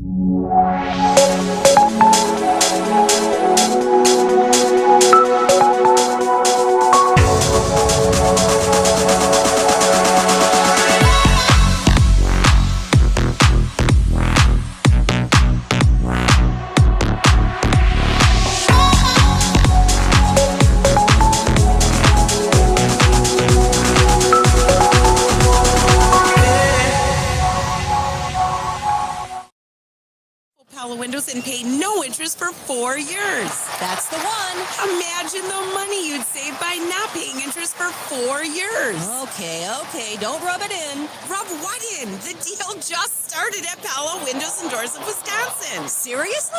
Yep. You're just making an exception because you feel bad for me. No, for real. It's hard to believe that a deal this good exists, but it does. You just missed another home run? Oh, this is too important. I'm trying to find the website on my phone. It's PalaWI.com.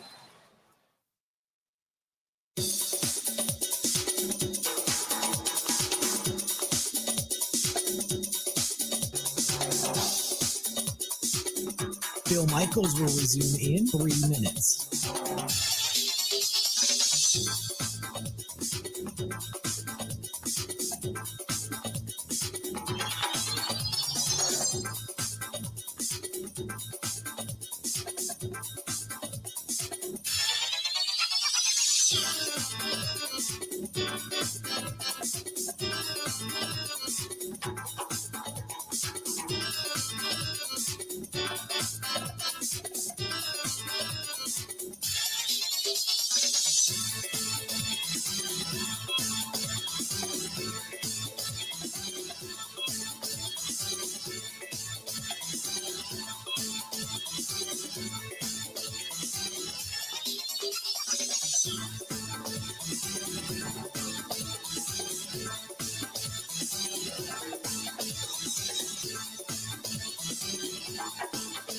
Bill Michaels will resume in 2 minutes.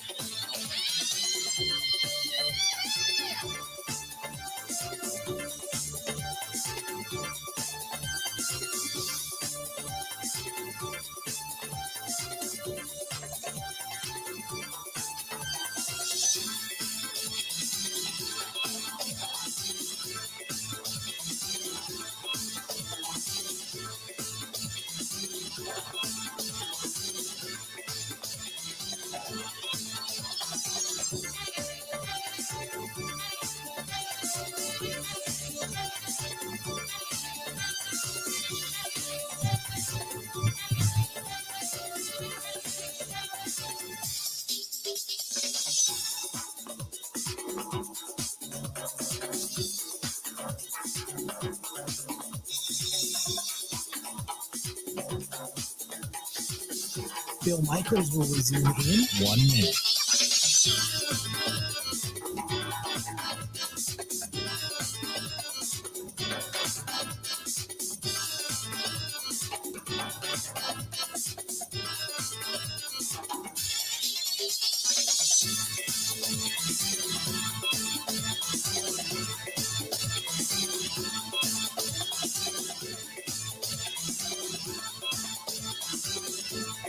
Bill Michaels will resume in 30 seconds.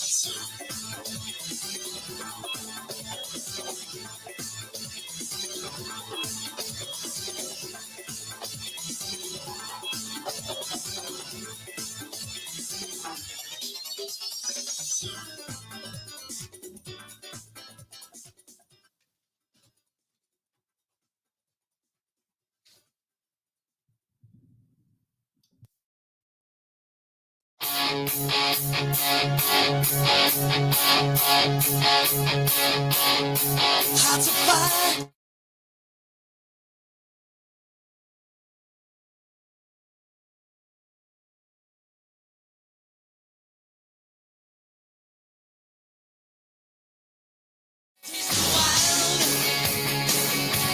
Welcome back. Good to have you. Bill Michaels Show. Continuing on. Glad you're on board today. This Tuesday after the 4th. This is from Joey. Joey says, hey, unit, love the program. I hope you had a great 4th of July. Was that you and your girlfriend out on Okauchee Lake? It was, Joey, as a matter of fact. Saw you guys putting your boat in. Great to see you. Very courteous. Thank you very much. Also said, go Brewers tonight. Looking forward to seeing Jason Alexander up close and personal. This is my first game of the season, taking the kids as we have the whole week off. Enjoy the rest of the weekend. There you go. Joey, you the man. It was. 877-867-1670, 877-867-1670. Scott says, what would happen if both the SEC and the Big Ten said no more conference football games to Notre Dame? Notre Dame would not have a way to get into the playoffs. They never will. You know why? Money. Money. It's as simple as that. Because Notre Dame, playing Notre Dame, would put them. Playing Notre Dame gives you cachet and brings you money. When you talk about home and homes, that's the reason why. Hey Ben, did you look up what the because I was reading something you sent me. The Big Ten obviously better than everybody else, but the SEC still superior on average. Correct me if I'm wrong. Yeah, it was looking at this point over, let's say this brought up the last 25 years. Bill Connolly, who's a big college football guy for ESPN, he has an SP Plus rating, which I really like. I think it does a better job than the AP poll and FPI, for instance, to rank teams if you want to go top 25 or whatever. But it found that the averages last year, for instance, if you add Oklahoma and Texas, the SEC's average rating would have been 11.7, which is it's kind of like they're 11.7 points better than an average team kind of deal, like with wins above replacement. Right. Meanwhile, the Big Tens are 8.9. So, yeah, there is a little bit of a gap. It's not a huge one, but the SEC is definitely superior top to bottom. And then over the last 25 years, he looked at the best number 1, the best number 2, overall if you average out. And yeah, the SEC has a slight edge in most of those categories. So we're talking competitiveness. It would be the SEC. Is basically what he's saying. That's with the addition of Oklahoma and Texas. So if you take them into account with UCLA and USC being a part of the Big Ten's average, it would still make the SEC a little bit stronger than what the Big Ten is when it comes to actually competitiveness. That's what basically he's saying. Yeah, and that's even with Ohio State over the last 25 years being a little bit better by this ranking than Alabama, believe it or not. But then, yeah, Oklahoma with the little edge over USC. If you try to match all the ones up, you go all the way down. Like Vanderbilt's been a little bit better than Rutgers, but it's not a drastic gap by any means. So there you go. So in other words, to say that the Big Ten would have all the power, no, they wouldn't, because the SEC is still a really, really strong conference. And we're talking just football at this point, correct? Yes, only football. We're talking just football at this point. Ohio State gives you a 23.7 average. While Alabama gives you a 23. Then there's Oklahoma versus USC, Georgia versus Michigan, and Michigan has not necessarily held their end of the bargain up for any period of time here. You would put Florida and Wisconsin basically together, although Wisconsin has had their 5.5 points less than Michigan, but Wisconsin's had some up and down, obviously. But there you go. The conferences now house 9 of the 11 best programs over the past 25 years, and 15 of the top 20 and 22 of the top 40. Both conferences could add more programs to the future, but they've already acquired nearly every long-term power in the sport. We're talking about the SEC and the Big Ten. The SEC and the Big Ten right there for both. They have they have the power, without a doubt. They have the power. 877-867-1670. If you want to find us, do so. Again, 877-867-1670. But you're right. 100%. Who's this from? This is from Ryan. Ryan says, hey, Unit, what would happen if a team from the Big Ten would want to jump to the SEC? Does that make sense? Not really. I mean, what would you swap? You know what I mean? What would you swap? Like, I guess the furthest one south really is what, Maryland? Are you swapping, why would Maryland want to go to the SEC? Because it's a lateral move. The only reason a team would leave the Big Ten is if you were going to a better situation. And it would really be a lateral move. Because first of all, you'd have to say, if the SEC is going to take a team, who are they going to take and why? So let's say you take Maryland. Who you going to give up if you're the SEC? Obviously you don't want to say what, like Vanderbilt. Vanderbilt's a terrible team. Has been for a long time. Do you want to lose the Commodores of Vanderbilt? So Vanderbilt, let's say they come to the Big Ten, it's an even swap because you're not gaining anything, 2 lower end programs, but they're leaving for what, the money? It's not like they're leaving to go beat up on another conference and win the conference for competitiveness. You're only jumping because you think monetarily it's going to better you. But these are the 2 biggest television rights contracts in the country.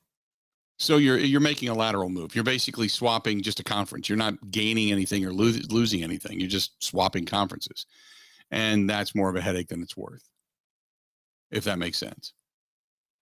877-867-1670. Find us again, 877-867-1670. As far as what lies ahead, while the shock everybody knows is wearing off right now, with the Trojans and the Bruins both gone to the Big Ten, Marcy, Notre Dame is the talking point. Until they decide what they're going to do, it's going to be the ongoing dance with conference membership going back nearly a century. I mean, let's be honest. It's been a long time that Notre Dame has been toying with, courted by the idea of a conference. Pac-12 is already on the record as aggressively pursuing expansion. The Big 12 hasn't revealed all of their plans yet, but we all know that they're on the path to try to expand and garner some of this as well. The ACC, which until further notice is looking increasingly vulnerable. And if all of that sounds kind of ruthless, well, we should be kind of used to it right now, right? Because things are just changing. And why are they changing? They're changing because of money. This is from Earl. Earl says, this is certainly not the old days. Not that I think college football could advance a little bit, but this is getting crazy. Everybody's jumping conferences. They're losing rivalries. They're losing respect by many of the fans. And for what? The almighty dollar. Earl, it's kind of like if it turns you off to the point that you don't watch it, so be it. I completely understand. I would not argue with you on that. But it's kind of like this is the wave of the future. Get used to it because it's going to change a lot more probably in the next 5 to 10 years. Probably sooner in the next maybe couple of months. But over the next 5 to 10 years, it's going to change even more dramatically. That's my thought. So while the dust may settle this season or this off season, it's going to continue on over the next year or two. And then for a decade or so, you're going to watch it this way. And then after that, when all these contracts begin to come up, then you're going to see it all change again. And that's just my thought. Is the realignment's going to continue until it doesn't. And then it's going to change even again after that once those contracts start to come due. It just is. Why? Money. The root of all evil and an entity that makes things wonderfully good. I don't know how else to put it. 877-867-1670, 877-867-1670. If you want to hit us up, please feel free to go ahead and do so. Stay tuned. More of the Bill Michaels Show next. Covering Wisconsin sports like a blanket. This is the Bill Michaels Show on the Wisconsin Sports Zone Radio Network.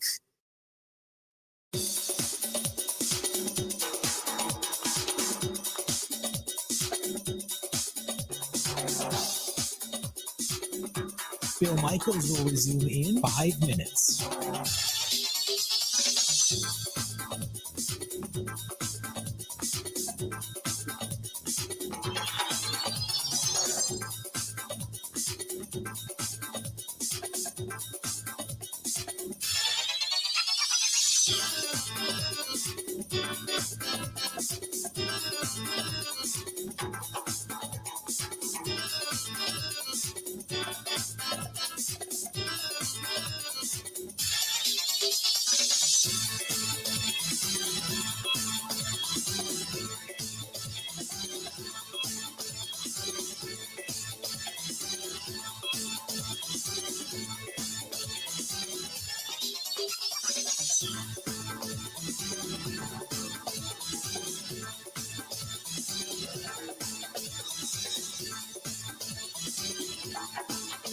Bill Michaels will resume in 4 minutes.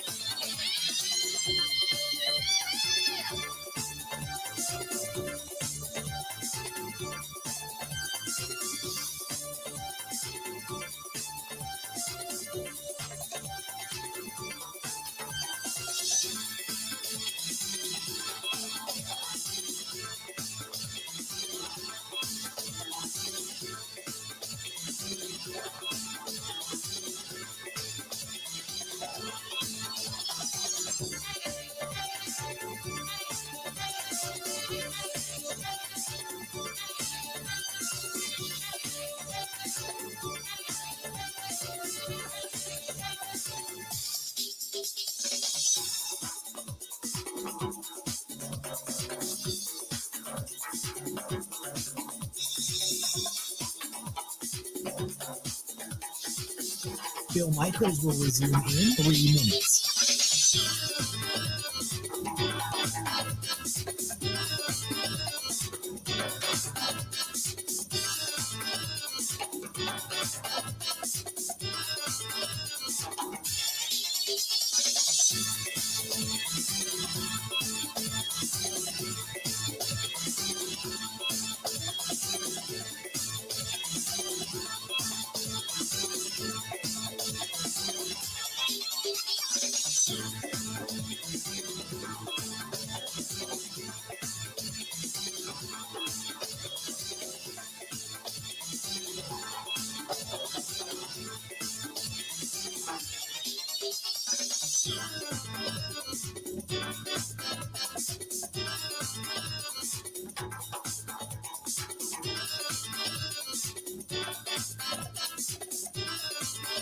Bill Michaels will resume in 2 minutes.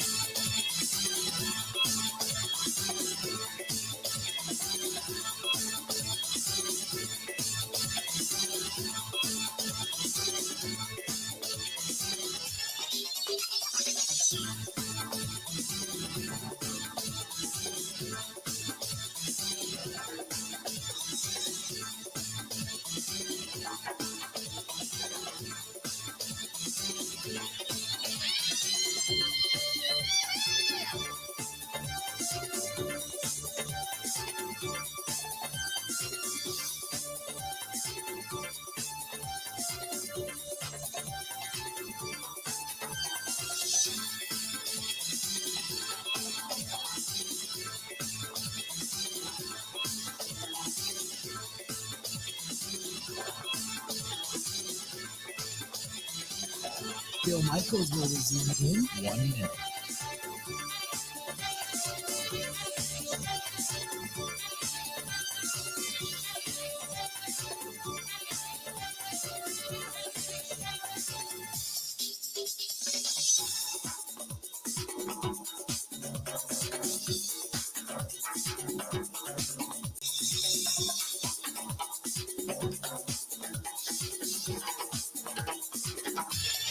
Bill Michaels will resume in 30 seconds.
might be the best way to put it. They're scrambling to be third on the totem pole.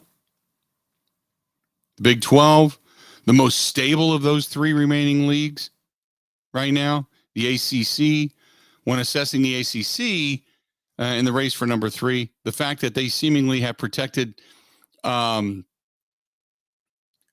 television rights deal, and the ACC has a handful of high-end properties left on their board, and those schools have agreed to that binding grant of rights, it ties them all the way through 2036 when the contract runs out. So they're not jumping anytime soon.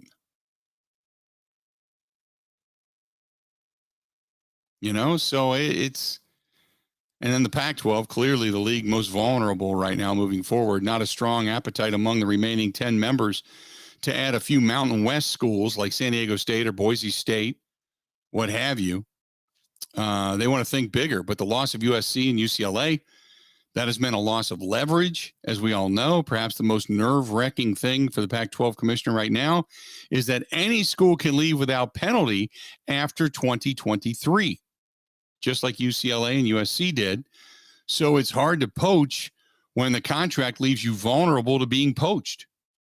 Because right now they're the hunted, not the hunters, which is the reason they supposedly all met to say, let's get a contract rights deal done right now. But your bargaining power is basically nil if you're the Pac-12, because with the looming possibility of some of the key schools now leaving to go to other conferences, you're not a television contract away. Because if I'm ESPN, if I'm Fox, if I'm anybody else, I'm saying ABC, why would I want to come to the Pac-12 and put hundreds of millions of dollars on the table when you may not even have the teams there in the next 2 weeks that I want to air?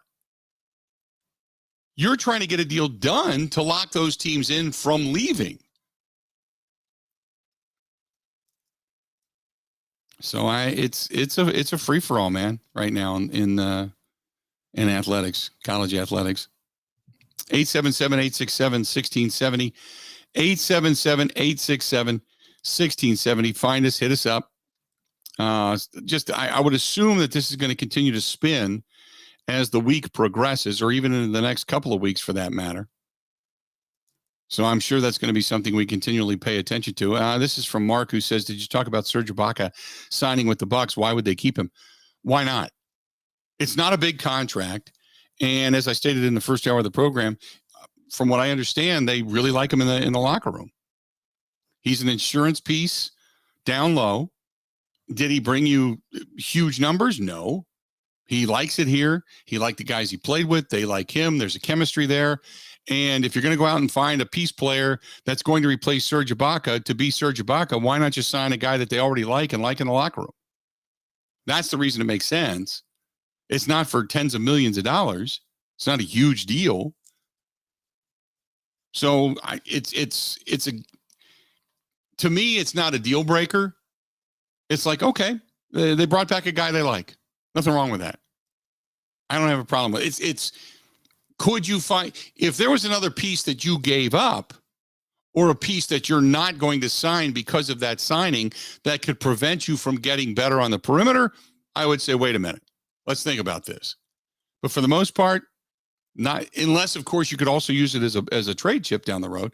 But to me, it's like, if they like a guy in a locker room, and we all know if Giannis likes you, you got a lot more bargaining power to stay rather than leave, then it is what it is. No big deal. I don't have a problem with the signing. 877-867-1670. 877-867-1670. You want to find us? Do it. You can also hit us up over on Twitter or email as well. Find Ben at Ben Z Kenny. By the way, the updated chances, title chances, after the first wave of free agency and trades have gone on, Golden State and Phoenix are now co-favorites in the NBA going into next season for the 2023 NBA championship odds. Golden State, they are 6 to 1 odds to win. They were 21 to 4 before. Phoenix is also 6 to 1 odds to win it all. Boston, the Clippers, then the Bucks. The Bucks went from 6 to 1 odds to win it all to 15-2 odds after the first wave of free agency and signs and such. Just an FYI. And the team most likely not to win a championship would be the Houston Rockets and the Oklahoma City Thunder. Those two teams have basically been eliminated via Vegas from having a legitimate shot at winning an NBA title. You can go to betonline.ag and see all for yourself. betonline.ag. There you go. What else do we have? You know what? Let's do this. We'll take a quick break. We'll come back. We'll start to wrap things up. This portion of the program brought to you by our friends at Skipper Buds. It's where I got my boat engine. It's where I got everything work done. And they were great. Kathy in service, Ryan in service, Todd, who's the general manager, just great people. I can't say enough about Skipper Buds and the way they took care of me, and they will do the same for you. They're just that good. Call them 262-544-1200. That's 262-544-1200. Check out our friends at Skipper Buds. Their inventory continues to grow, a lot of boats and such, and accessories inside Skipper Buds in Pewaukee specifically when I was there over the weekend. A lot, because I ended up buying a couple of tubes. A lot of accessories, but pontoons everywhere. They do have some deck boats, ski boats. They've got a couple of fishing boats and a ton of boats that have just been traded in as well. Stop by Skipper Buds and check out their inventory. Still not too late to enjoy the remainder of your summer as we just passed July 4th. 262-544-1200. That's 262-544-1200. We'll wrap it up. Coming up next on The Bill Michaels Show. Covering Wisconsin sports like a blanket. This is the Bill Michaels Show on the Wisconsin Sports Zone Radio Network.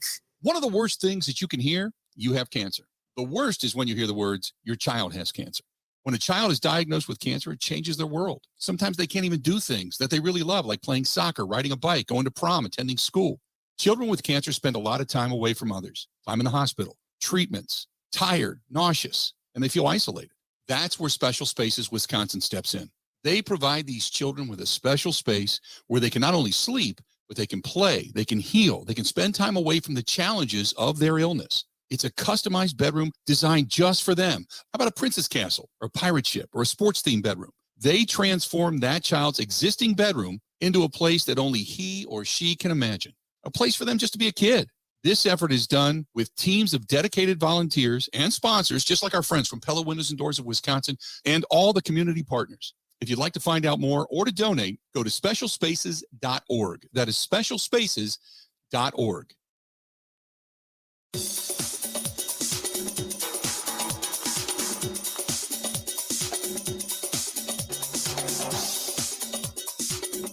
Bill Michaels will resume in 3 minutes.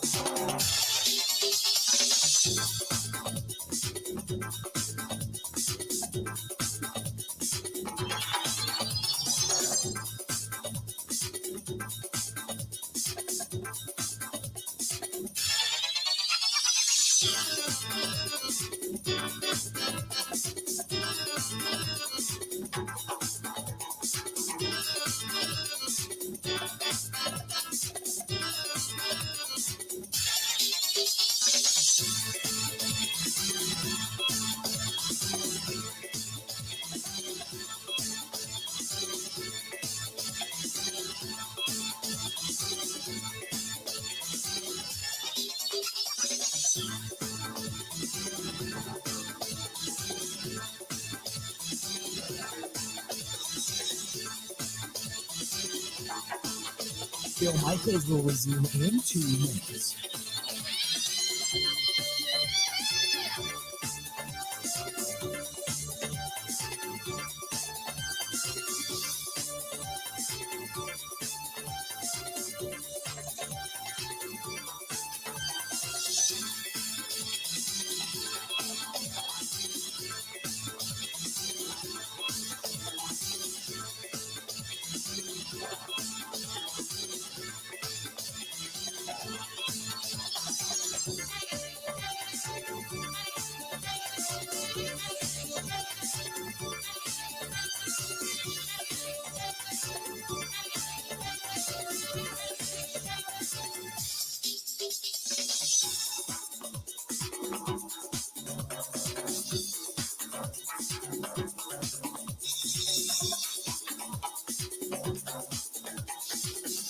Bill Michaels will resume in 1 minute.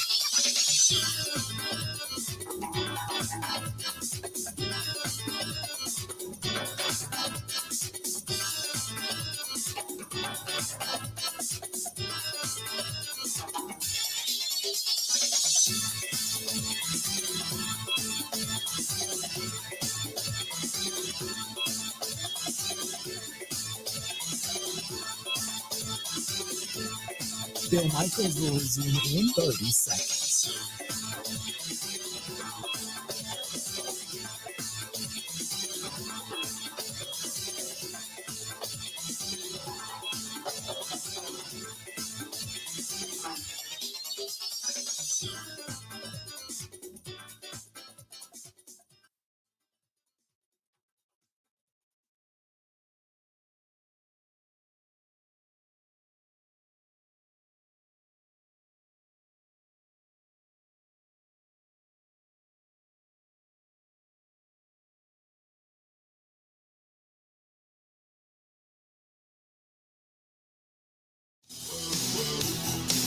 Welcome back. I was really glad to hear from a couple of people that made it up to the Four Seasons Island Resort this past weekend. Always love hearing from people that take the advice and go up to the Muscano Island and enjoy themselves. And Four Seasons Island Resort has not disappointed. And I got one from Dave and another one from Cassie. Now, Cassie, her and her husband and their kids went up this past weekend as well. Had a great time. Said they really enjoyed the pontoon trip with Steve around the island. The kids love the pool and obviously Lily's ice cream parlor and such. But it's just great to hear from people that just go up and enjoy it, whether you're playing golf or you're going up for a wine tasting or a girls' weekend, a guys' weekend, playing 9 holes of golf, going down to the Boundary Waters bar, having a few, just enjoying yourself, cigar in the Outback deck or whatever. It's always great. And if you go to thefourseasonswisconsin.com, go to the website, you're going to book a weekend or whatever it happens to be, a getaway. Use the code Bill Michaels 15, Bill Michaels 15, Michaels, Bill Michaels 15. Use that code and you automatically get 15% off. No longer do you have to worry about what you're going to get. They're going to give you 15% off just for hearing it on the program. Bill Michaels 15. Or you call up Barb or anybody over there at the front desk now, 715-324-5800. It's a old, historic, really cool place. It's completely surrounded on the island by water, obviously in the middle of the river. You go across that old, historic, what used to be a train trestle. Now it's just a bridge, and you take your car over it or your UTV or whatever it happens to be. You go over top of that thing. You go to the hotel. You make a stay. And then you've got the upstairs bar, kind of the lounge bar. You got the downstairs Boundary Waters bar. You got the diamond room. You can sit outside.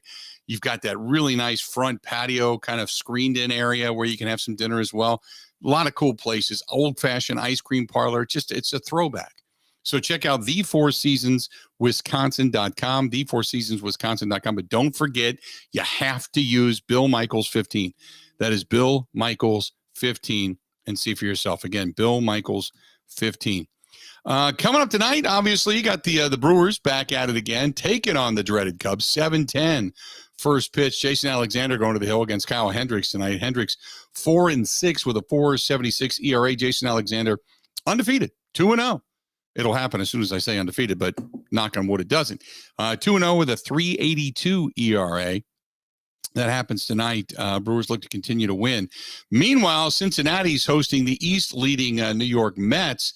That game gets underway at 5:40. You got Pittsburgh, by the way, hosting the Yankees tonight, and also the St. Louis Cardinals are on the road. They're in Atlanta, taking on the Braves. So you've got that happening this evening. That's a 6:20 start time there as well. So good stuff. 877-867-1670, 877-867-1670. If you want to find us, please feel free to go ahead and do so. Again, 877-867-1670. Tonight with Jason Alexander going to the hill.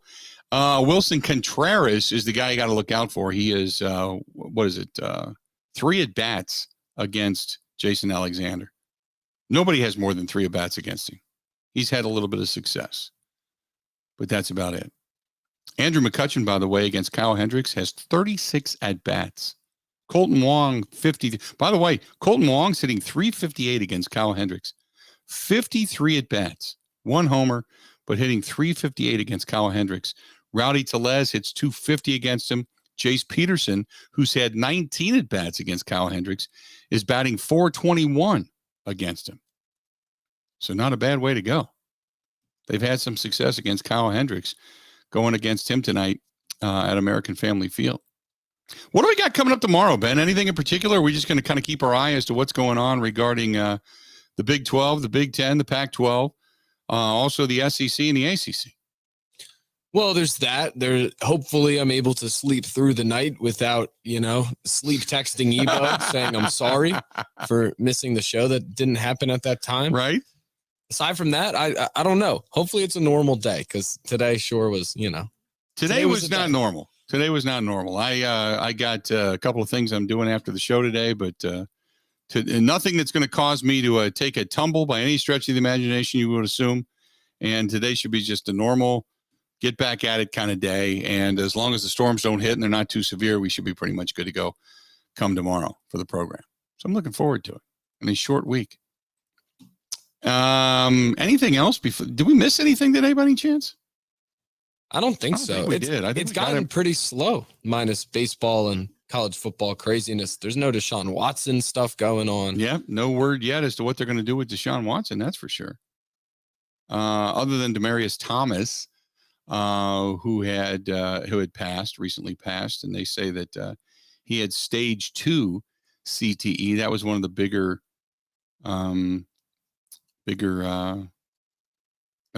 news stories of the day.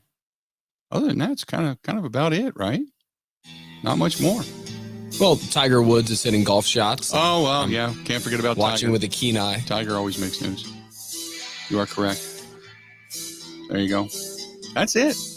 We're back at it. Enjoy the game. I can't wait. Got a little bit of running around to do. Then I'm back home. And I'm just going to start working on weekend stuff to get ready to get out of here on Thursday. But or Friday, really, after I get back. But that's it. That'll do it. Good stuff today. Thanks to everybody watching over on the Bud Light live stream. Thanks to you for listening throughout the great state of Wisconsin and well beyond the borders as well. Until we talk again in about 20 hours.